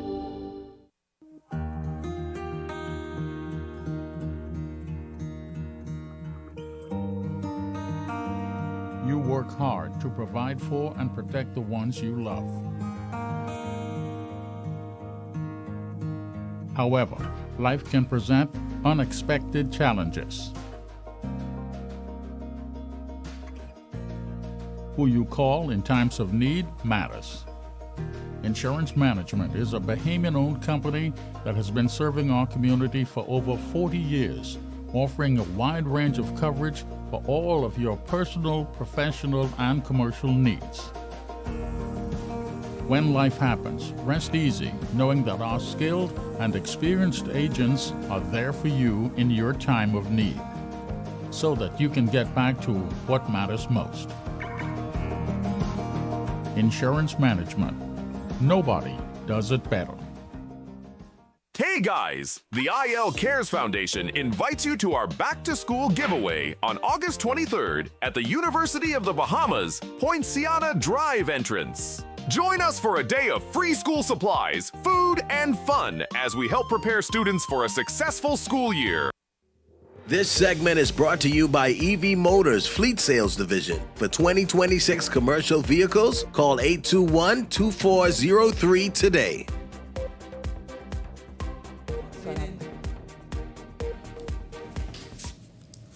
Welcome back to Beyond the Headlines. It's good to have you tuned in. We're going to jump right into some hot topics. First, we're going to get response from the panelists on what the Bahamas Contractors Association had to say. Mainly, what he had to say in the first segment is the Department of Immigration awarding the work permits under the category of general worker to people who are largely unskilled, and Bahamians can easily fill those roles. Welcome to Beyond the Headlines, Peggy Candace and Garth Roseborough. Good evening to both of you, and welcome to the show.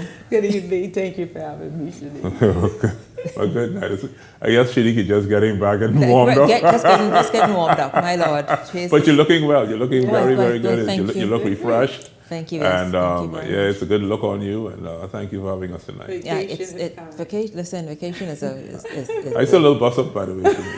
I told you I was going on vacation, but I haven't stopped yet. No, you don't like vacation. You that's okay. Summer got me. No, Peggy and I like vacation. Yeah.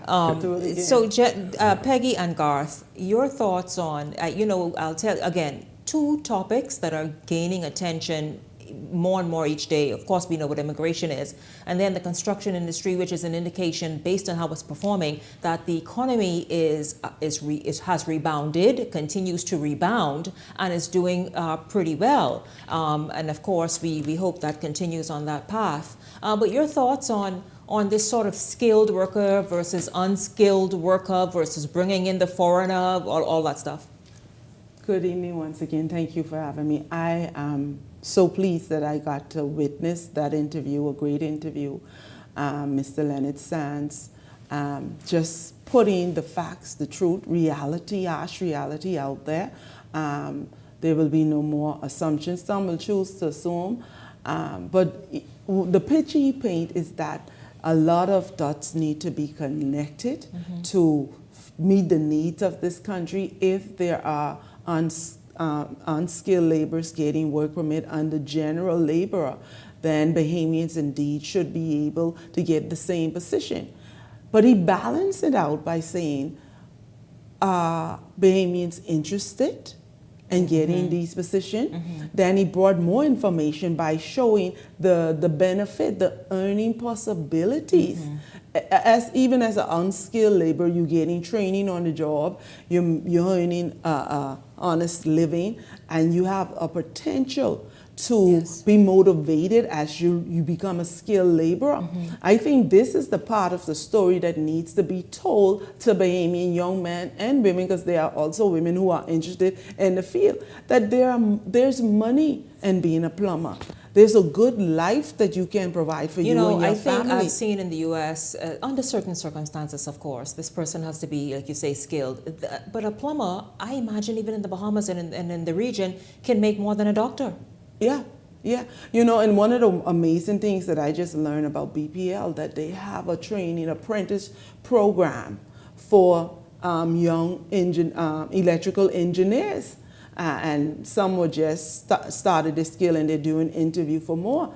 I think this is the contribution that other corporation companies, on one of my TikTok videos, I say apprenticeship. We need to engage our young people at a level of training. One of the things that Mr. Sands said at the end of the show after the camera stop, that they don't ask for resumes when you come on a construction site. And that must be true when you see foreign internationals standing on the corners waiting to be picked up by a truck. And I want to encourage, I always talk to the parents. I want to encourage you. Encourage your sons and your daughters to seek opportunities. And I agree with Mr. Sands. We have done a disservice to our young people by telling them that they can be, that doctors and lawyers is the thing. I know growing up, I can be a doctor, I can be a lawyer, and probably a teacher. But we have to now use common sense. And I hope the Ministry of Education embrace the idea that change the way we teach and train our children. In Eleuthera, we had technical classes, we had woodwork. Students used to go and do apprentice mentorship, or I think it was Wednesday, they will go to work and train. And so we need to get back to the old landmark. We need to get back and be more like a reality check for this country. Mm-hmm. Yes, it is booming. I read the editorial by The Guardian with a central bank report, June 2025, yes, saying that the country is in a hot pick and steady as we go. Mm-hmm. But we need, and then somebody asked me on my page, how does this benefit a Bahamian if the economy is on the rise? And I thought that was one of the silliest questions. How does it create opportunity? Well, see, that's again, it's for those who want it. Yes. You understand? So that's how it benefits or not. Yes. Garth, your thoughts? I'm listening to Peggy, and I did listen to Mr. Leonard Sands, and I would just simply say that it's a very, very complex situation. It's not as simple as just a mere conversation or just mere encouragement. It starts with understanding what the work ethic that is necessary be implemented. Mm-hmm. It has to start from an extremely early age. As we look over in the Far East, we have children who are now looking at careers even in kindergarten. They've started them in kindergarten because they have an understanding that if we are to be superior in the world, we have to start early. Now, there are child labor laws, and of course there are guidelines to prevent us from putting children to work. But to actually instill that into the brain of a child, we see young children as early as 6, 7 years old doing light mechanical work.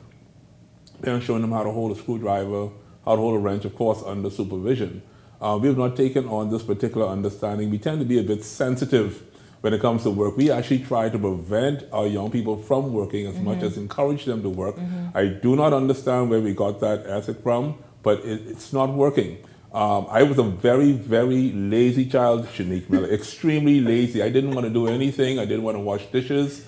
I didn't want to vacuum the floor. We had a maid in the house. I figured it was her job. And I got punished severely because I didn't want to do anything for myself. But not until I went to Jamaica, Shanique Miller, and I saw people on earthen floors and eating mud cakes and living in tin roof houses, I had to say to myself, you know what, I better find a way to use my hands. Like Dr. Miller says, these hands, you got to use these. Oh, I still had to throw it in there. Use these hands to get some things done. And so, Shanique, once again, people like yourself, you found your passion in life. We have to help our young people to find similar passion. You just don't become a carpenter. It has to be instilled in you the way Jesus Christ was a carpenter. Yeah, the thing is, it's not, you know, it doesn't have to be this glamorous career or what you perceive to be glamorous. Make where you are happen. But let's move forward, guys. The Free National Movement will observe the 33rd year anniversary of its first being elected to office. You will remember the FNM realized victory under the leadership of Hubert Ingram, former Prime Minister. Well, yesterday, FNM leader Michael Pintard led a delegation to worship in honor of the party's 1992 victory. Of course, that's tomorrow. It was during that service that Apostle Raymond Wells told Michael Pintard to surround himself with candidates he trusts and feels comfortable with leading into the next general election. Now, of course, we know that a lot has been said. Apostle Wells said much more than that as well, just encouraging him to be the leader, to keep certain people or maybe just voices and noise out of his ear. Your thoughts on this, how Apostle Wells chose to address the Free National Movement yesterday?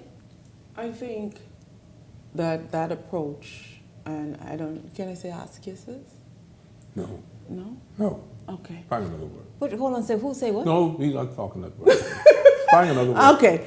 To have people, yes sir, yes ma'am, people around you. You're saying that he should have people around him who would make the party better, and not people who... It will also make him a better leader. Yes. Because to have people just agreeing, and not being comfortable in their manhood and their womanhood to say, this position doesn't make sense. Meaning but that you having yes sir, man, you will fail. You need iron sharpen iron. You need some kind of you don't want to be disrespected. It must be understanding. But there must be a room for disagreement. Everybody ain't gonna agree. Everybody will not like a certain approach. There should be a situation that the men and women around you trust them enough to give you good advice. Sometimes they can be too disagreeable. I mean, there must be a balance. Yeah, because you don't need all of that. There must be a balance. But to have somebody just when yeah, there should be a balance. Fail. But, yeah. And if you take the whip on them like the last set, you will fail. You need to have people who are gonna look at you and say, "Sir, that don't make no sense." Garth, your thoughts. Garth, your thoughts. Oh, let me get you hot, Shanika. This is been a hot summer. I can see you still on vacation. I'm teasing you because I haven't taken one as yet. But you know, what amazes me though is our connection to the church. You know how strong we are. We go to the church for a good message of hope, which is the right thing to do.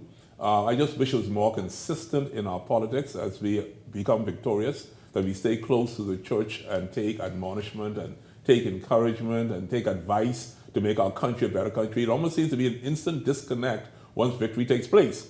Right now, I see the leader of the Free National Movement going to church and having an apostle, not just a regular pastor, an apostle who is well known, who is renowned, who is respected, to say to them, you know what?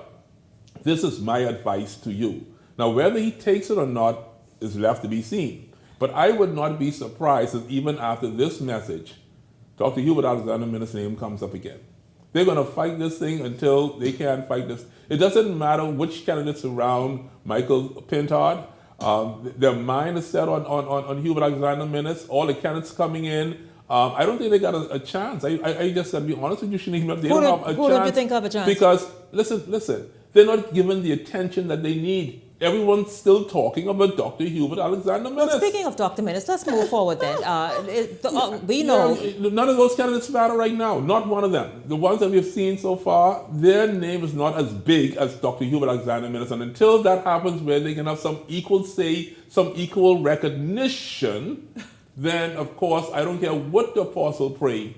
That prayer ain't reaching heaven. I asked him. I know he prayed. I think he just said, listen. I think he's trying to give a holy word, but to give a holy word, you got to have a holy congregation. Well, now listen, we know it's not been confirmed because we can work our way right into that same name. You can work. Oh, you want to work now? You're back from vacation. We going to work. You look good, though. Listen, you look good listen, I tell Praise you. be to God. I just wish I had some water on this, just a bit of water on the desk. That's all I'm asking for. But listen, not confirmed, right, by the Free National Movement. We know that they have already ratified 17 candidates to date, and that's it. However, let's take a look at what's been trending for the past several weeks and what possibly the FNM can do in various constituencies. For example, Killarney. Okay. We've heard that Michaela Barnett Ellis appears to be a top contender for the Killarney seat. Now, lady and gentlemen, what do you perhaps think she can bring to the Killarney constituency as MP? One word? Chaos. I shouldn't describe. I just say it straight, chaos. It's just going to be chaotic in Killarney. Right now, I understand that Mr. Duncombe, who ran for the Free National Move, not Free National Move, for the PLP, sorry, in the last election, he right now is elated. He feels as if he has a very strong chance and opportunity. Who's that? See, the gentleman who ran for Killarney in 2021. We don't know him. Yeah, but Duncombe ran, he gave a pretty good race. He was pretty close to Dr. Minnis. Duncombe called me so we could know you. Okay. Shanique, sorry, Shanique. But what is happening with Miss Bartlett? I don't think Barnett. Sorry, yeah, she's not a favorite, as I understand, in the Killarney constituency. Well, it's just we don't know if she will get the official nod. Of course, everybody is saying, and she seems to be one that the party is obviously making attempts to push to the forefront. Yeah, but the gentleman who's in the forefront, Shanique Miller, is now heading to Freetown. So we heard. That's the truth. Who's this? Lincoln Deal. Lincoln Deal. Okay. Yeah. Is that? But see, nothing of course, confirmed. But what I'm saying to you is that this is a restless FNM. Yeah. I mean, I heard some speech about unity and coming together. There's a young man, Mr. Dean, who did a very good article in what the FNM needs to do in the Nassau Guardian, but it's not yet being done. So what do you want us to do? This is what I'm asking there. What do you want us to do? Well, the last time I saw moves like this, the pieces being moved around like this was in 2012. Papa did it. I'm not sure if he's doing it again, but Papa was moving pieces. Desmond Bannister was sent to Andres. The late Fenton Nemo was sent to Exuma. And they lost 2 by 2. Everywhere somebody was sent, lost their seat, and that's when the F&M got a licking. And so I'm seeing almost a replay of these pieces being moved. One person was in Freetown. She is said to be, allegedly, will be in Bamboo Town, and Lincoln Deal, I know for a fact, was pushing for Kalani, and he's now in Freetown. And it's just a mess is happening, and so late in the game, these pieces are still moving around, and we have associations saying, oh, we don't want this one, there was uproar in Freetown, but we wanted this one. Well, I'll tell you this. You all mentioned a moment ago, what you all don't know is the Menace camp is not looking left or right. They are continuing to look forward. We'll tell you exactly what just dropped at 7:30 this evening from the Menace camp. We're back right after this.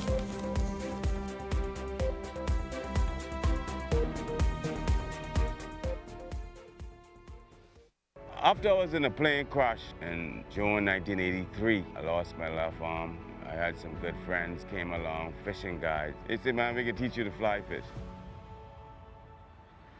Exuma. Can you see? Look at it, man. One of the nicest places you want to be in the world. There were challenges learning to cast, learning to put a fly on a leader, learning to tie the different knots. For me, as a handicapped individual, as a matter of fact, I don't really feel handicapped because I could do everything, man. Anything anybody could do, I think I could do it too. Because with your mindset to do anything, no matter what you are, what you look like, what's happening to you, you can do it. Persons in our positions, it's hard to get fundings and very, very expensive. SBDC would be helpful in regards to help funding people with disabilities. So nothing is impossible if you're disabled, any kind of disability. Put faith in God and trust God. Believe you will overcome. Edenwell has expanded their testing menu. We now offer blood work, drug screening, and so much more. Our hours of operation are Monday to Friday, 7 a.m. to 5 p.m., and Saturday, 8 a.m. to 1 p.m., located on 11 Madera Street. We are here for all of your laboratory needs, with fast and reliable lab work done by our friendly and knowledgeable staff. Let us help you take the needed steps to stay in the know about your health. Let's keep working towards a healthier you. Stay Edenwell. Tired of driving around from place to place just to get your car insured and licensed? Frustrated with the process of being back and forth from your insurance company to road traffic? Well, BMG Insurance Agents and Brokers just made insuring and licensing your motor vehicle as easy as 1, 2, 3. Step 1. Visit us at the Road Traffic Department, Section 1, Thomas A. Robinson Sports Stadium. At our office, you can purchase or renew your insurance or get your vehicle inspected. We at BMG Insurance Agents and Brokers represent major carriers. Step 2. See the professionals at Road Traffic to get your vehicle licensed. Step 3. Enjoy your day. Insure with BMG Insurance Agents and Brokers today, saving you time and money. Your one-stop shop for all of your insurance needs. Great rates, convenient, excellent service. For more information, call us at 322-2221. So you want a space, but not just any space. You need something with a little more potential. So how about 1,000 square feet of room to play with? Superb audio and video production capability, digital LED wall, full lighting grid, and about 124 seats to accommodate a full studio audience with so many other features. Make us your home for your next concert, conference, and so much more. Honestly, the possibilities are endless. Here at ILTV Studios, we'd love to bring your next event to life. So what do you say? Do you want our space?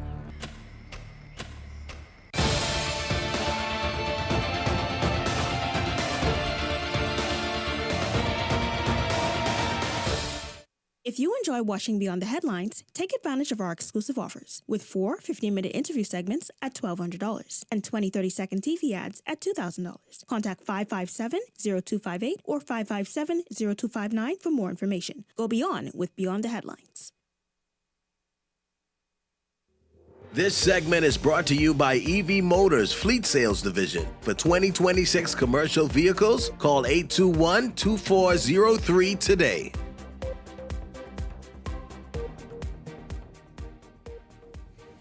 Welcome back to Beyond the Headlines. The Menace Camp is kicking its campaign into high gear. At 7:30 this evening, this video was released. It is a 6-minute, 15-second video of his life. Take a quick look. This community brings back memory. Just watching the house reminds me of my mom, reminds me of my brothers and sisters, all the fun we used to have, fun with playing jackstones, playing hopscotch. We knew everybody in the community. We lived as a community, and the community represents success. When you look at all the people who came just from this community, Monsignor Culmer, Father Simeon, we have Hillard Walker Electronics, Mother Pratt, who was Deputy Prime Minister, subsequently became Governor General, Amos Ferguson, Dr. Patrick Cargill, all of us from the same community. But the community brings back memories and sentimental values. And what is most important, it teaches you that it's not where you came from, but how you finish. Now you can see lots of different content and whatever, but this is the house that I grew up, and we used to come play on the porch where we played jackstones, and then we would also get the little thread and tie like a car tube rubber to the thread and put the tube across the street. And then as the nice, pretty young ladies come walking by, we pull the thread very slowly. So suddenly you'd have this black structure, which is a tube coming across the street. And once the women see that, you only see them put their hands up, oh, Jesus, snake, snake, snake, and they ran. And we used to have great jokes out of it, you know. So this was my home where I grew up. Now this is Exuma Street, So Peggy and Garth, you all saw there just a snippet. Really, it's just over 6 minutes long. I've been, all of us actually have been just watching, as much as we are watching the Jamaican election campaign. So by watching that, right? I see you both in green. So by watching that, of course it came up, and I'm like, oh shoot, let's talk about this again, because we saw Menace, doing the fish. The food review, running on the beach and talking to the youth, Menace in the gym. What are your thoughts of this right here? Him taking the time to tell his life story, obviously condensed. Mr. Dr. Menace is doing amazing PR. I don't know who was doing his PR, but I know it's not the people who was doing his PR with the FNM. They fail him, and now it is amazing to watch the fish, going fishing, cooking the fish. He's hitting all the right notes for people to connect with him. But for Kalani, this is something that you will think the leader of a party will want people to connect to him. So it's very interesting to watch, but I know one thing, when it comes to PR, Dr. Menace is in the front. Yeah, I don't think it's just for Kalani. I think it's for the entire nation. Dr. Menace has a plan for the future, and he is unraveling that plan to us weekly. I made mention right here on this show that Dr. Menace is now giving the appearance of an emperor. And if you look at his delivery is right on point. Yes. And so he's showing the human side as to who he is, because remember, we said he was inhumane, he was mean, he was savage, he was militant, he was brutal. You ain't nobody, like how they said in Django, you ain't nobody, Dr. Menace. But now Dr. Menace says, please forgive me, this is who I really am. And he's almost trying to make a subtle apology, even though he's not given us one properly as yet, for those people who were offended. He is doing a great job in showing a man who is on a mission. Yes. And when you see a man on a mission who is saying to you, I have a plan for Kalani, I have a plan for the Bahamian people, and I will take care of you next time, you begin to start to believe him. What do you think this does to Kalani, though? I mean, he needs to convince them that, listen, I'm still your man. Menace might have had his challenges as prime minister, but nobody could challenge his ability to be the member of parliament for his constituency. He sponsored the school, he spent his birthdays with the school, and it's all documented before our faces. And while around him, people will say this as his leadership, I know for a fact, I have family who live in Kalani. Mm-hmm. He's the best thing for Kalani in their opinion, and they're gonna support him. And so that is the challenge that each other candidate will have when it comes to Kalani. Now, if there are 4 candidates in Kalani, and if Menace split the F&MO, chances are the PLP might come out victorious if we're looking at the numbers and being honest. But I know one thing, if PLP win, Menace second. Garth, you want to step in? I would say Dr. Menace is as a former leader of this country, that he is continuously learning. He's continually adapting. That's the word. And I would say this to you, if I were in the Free National Movement, I would learn something from him now, or I would seek to hire his PR team. I think someone like Dr. Dwayne Sands could learn something from Dr. Hubert Alexander Menace, because he's still looking for a seat, and last time we checked, there's supposed to be some rally, Shanique Miller, and they were going to have this little event without even mentioning the word or name Elizabeth.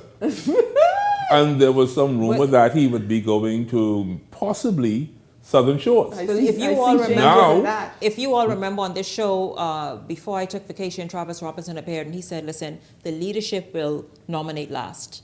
Yeah, the leadership will nominate last, but now we're hearing that after Denley Penn did such a terrific job on her back to school event and everyone's talking about it, that it's possible that he cannot even get Southern Shores any longer. So he needs some PR and he needs somewhere to go. No, he needs likability. Well, that's what PR is for. And I'm saying Dr. Hubert Alexander and the Menace. Which mean you can't PR that? Not Dr. Sands. Spend some money.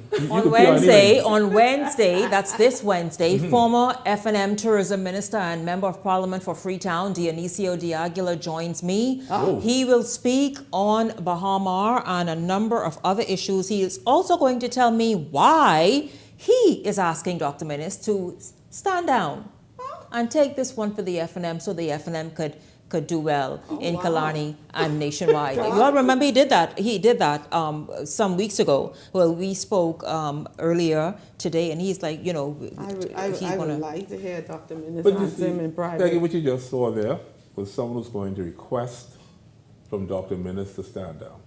Before, it was a demand. It was, you step down, you get out of our way. You cannot speak to any of the association meetings. You cannot represent the party unless we give you authorization. Now we're seeing them making subtle pleas behind the scenes that, you know what, Dr. Menace, maybe... Well, no, D'Aguilar said that openly. But I'm saying now, but he is a big wig. He is a big wig, and I think his words has a lot of weight. And so for him to say, Doc, please take this one for the team, that ain't coming from a Travis Robinson or from someone who ain't nobody. This is from somebody who was the Minister of Tourism. I would love to hear the conversation. Yes, I would love that. I would love to hear. If we can get a recording of that, that would be... I don't know if Dr. Menace listening, because Dionisio, I'm waiting for you on Wednesday, because you see Doc just dropped what he dropped. That didn't look like no man. Listen in. If you are a candidate or you want your political party's mandate and voice to be heard this election season, come partner with Beyond the Headlines. Yeah. Reach out to me directly or to the sales and marketing department here at Eyewitness News. Let's get you on this show. Let's get a nice interview with you going so that the Bahamian people can get to know you better and also hear what it is that you plan on doing for your constituency or your organization plans on doing for the country. And so give our sales and marketing team a call or certainly reach out to me. I'd love to help facilitate facilitate that for you. Meanwhile, you all, let's just jump straight into this very troubling story and news from the courts. Talk about a fall from grace, eh? If you are a frequent browser or user of TikTok, and who is not, you would have come across a guy at some point. This guy, I wonder if we have video, guys. He is 19-year-old Elias Fritz. He became a global TikTok sensation and rose to stardom. I mean, real stardom, not no joking, not no games, real stardom, especially with young women from the United States. There he is, a good-looking young man. Yeah, see him there, and smooth dude. Look here, but hold on though, look at that. This is what the dude. Anyway, let me finish telling you all the story. Let me just finish. This is the silliest thing, and mind you, the girls from the U.S. already got wind of this. They want listen to me. They want to do a GoFundMe. They say, "Man, let's free Elias. What's up, the pretty boy from the place on Saunders Beach? There he is." And so he had picked up sponsorship deals, all this stuff. A good-looking guy who could have taken this out. Listen, this is when God places the gold mine right here, in the palm of your hand. Right there, in the palm of your hand, what you can do with it. Anyway, so here it is. Today, Fritz, along with his 16-year-old male accomplice, were charged with attempting to kill 2 police officers moments after they shot and nearly killed a man during an attempted armed robbery on August 11th. Prosecutors say the duo's murder attempt on the officers unfolded during a police chase. Videos show, you saw that video, my God, this is y'all. I hope y'all American girls watching the show tonight. You all see how that boy was riding that car? If it was one slip. The videos show the white cube at that, speeding like that. Again. That the accused occupied driving in a very reckless manner while being chased by multiple police vehicles. The chase ended with a crash. Police say they also stumbled across a man grappling with gunshot injuries who described the vehicle that was occupied by his assailants. Now, the young pair have also been charged with attempted armed robbery, possession of ammunition, and possession of a firearm with the intent to endanger life. Both of them, Elias and the 16-year-old, were not required to enter a plea and were denied bail. So he up for listen, how you doing? How you liking up? How you liking where you are?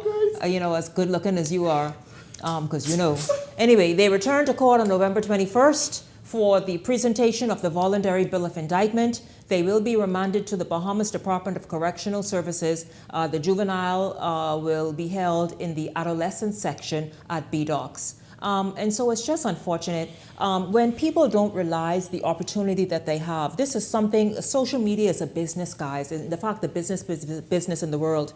And when you are lucky to strike gold in it, I mean, the ladies just this weekend all over saying, did you hear about that Bahamian guy? The good-looking one? No, for real, I watched them. And I was like, what? I've been on vacation. I've been really toned out, really.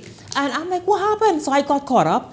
And it's so unfortunate, though, Peggy and Garth, to see this guy throw away an opportunity that doesn't come to many. Sometimes, because I heard another part of the story, life throws a curveball and a young man without the proper guidance. I understood that, allegedly, I believe that he lost a very close relative. And I think there is a mental effect on him. I'm not making excuses because I don't know the young man. But once I heard the other part of the story, I could understand that he's not really thinking properly at this time. God is making I'm just in shock. I was just here sitting thinking I need to get some dreadlocks and put my locks on top of my head and give me some of them gold teeth. You did, listen to me. I need them women coming from all over the world to see God. Listen to me, you don't understand, God. The women come from all over the world, and he was eating it up. He loved it. As you saw, he got an agent. He started being a model, an influencer, and just doing well. Listen. I doing foolishness sitting here. I'd be on the headlines, man. That's what you're doing. No, you're doing. Because he was making, I'll tell you, not only was he making hefty tips. Yeah, I want that too. And all that, where he was employed. But he also was, because of endorsements, he also was making money from that. If politics ain't working for you, no, go listen. Go be like him. Go do something. Because you could be famous. I'm telling you, he's loved. But we're praying for him. Loved, and we're praying for his loved ones and his fans. And we all make mistakes sometimes. We all have our dumb days. And yeah, we're going to be praying for him. And we're going to pray for all the other young men right now who are in a valid decision and going through challenges and decisions. Please stay away from bad company. Please stay away from hanging out with the boys. Stop because I'll tell you, with someone like him, someone could have been jealously watching you in this quick rise to stardom, and be happy to lure you into the wrong path. And I'll tell you this, Peggy. I heard you say about his loss, and I heard about that as well. And it's quite unfortunate. A loss can throw you in such a loop that you doggone don't know if you're coming or going. But understand this. You've got to day by day gain that strength. Get on your knees or just walk and pray, whatever you do. Meditate, go on the beach, do whatever it is you need to do. Put your feet in the sand and in the sea water. But you've got to, and you will each day get over that and get through that. But don't throw away what has been a free gift given to you by making a silly decision. And you being so quick to hate people. I saw some of you celebrating, saying, why? Jealousy. Why? You are hateful and it's you nothing gotta to celebrate. stop it. It's nothing to celebrate. He met a great turn. That doesn't happen regularly. You hear that in the U.S. where somebody becomes a star and becomes a millionaire. But it happened to him here, and look, it's unfortunate. But very unfortunate. Yeah, I tell you.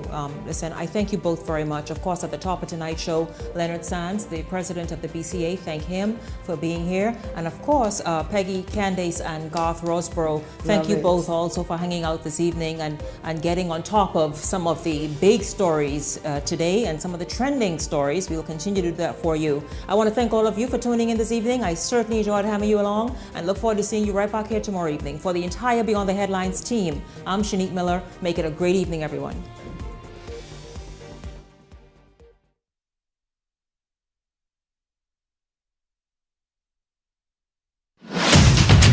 The Verizon Media Group, home of ILTV, Paramount Systems Limited, Eyewitness.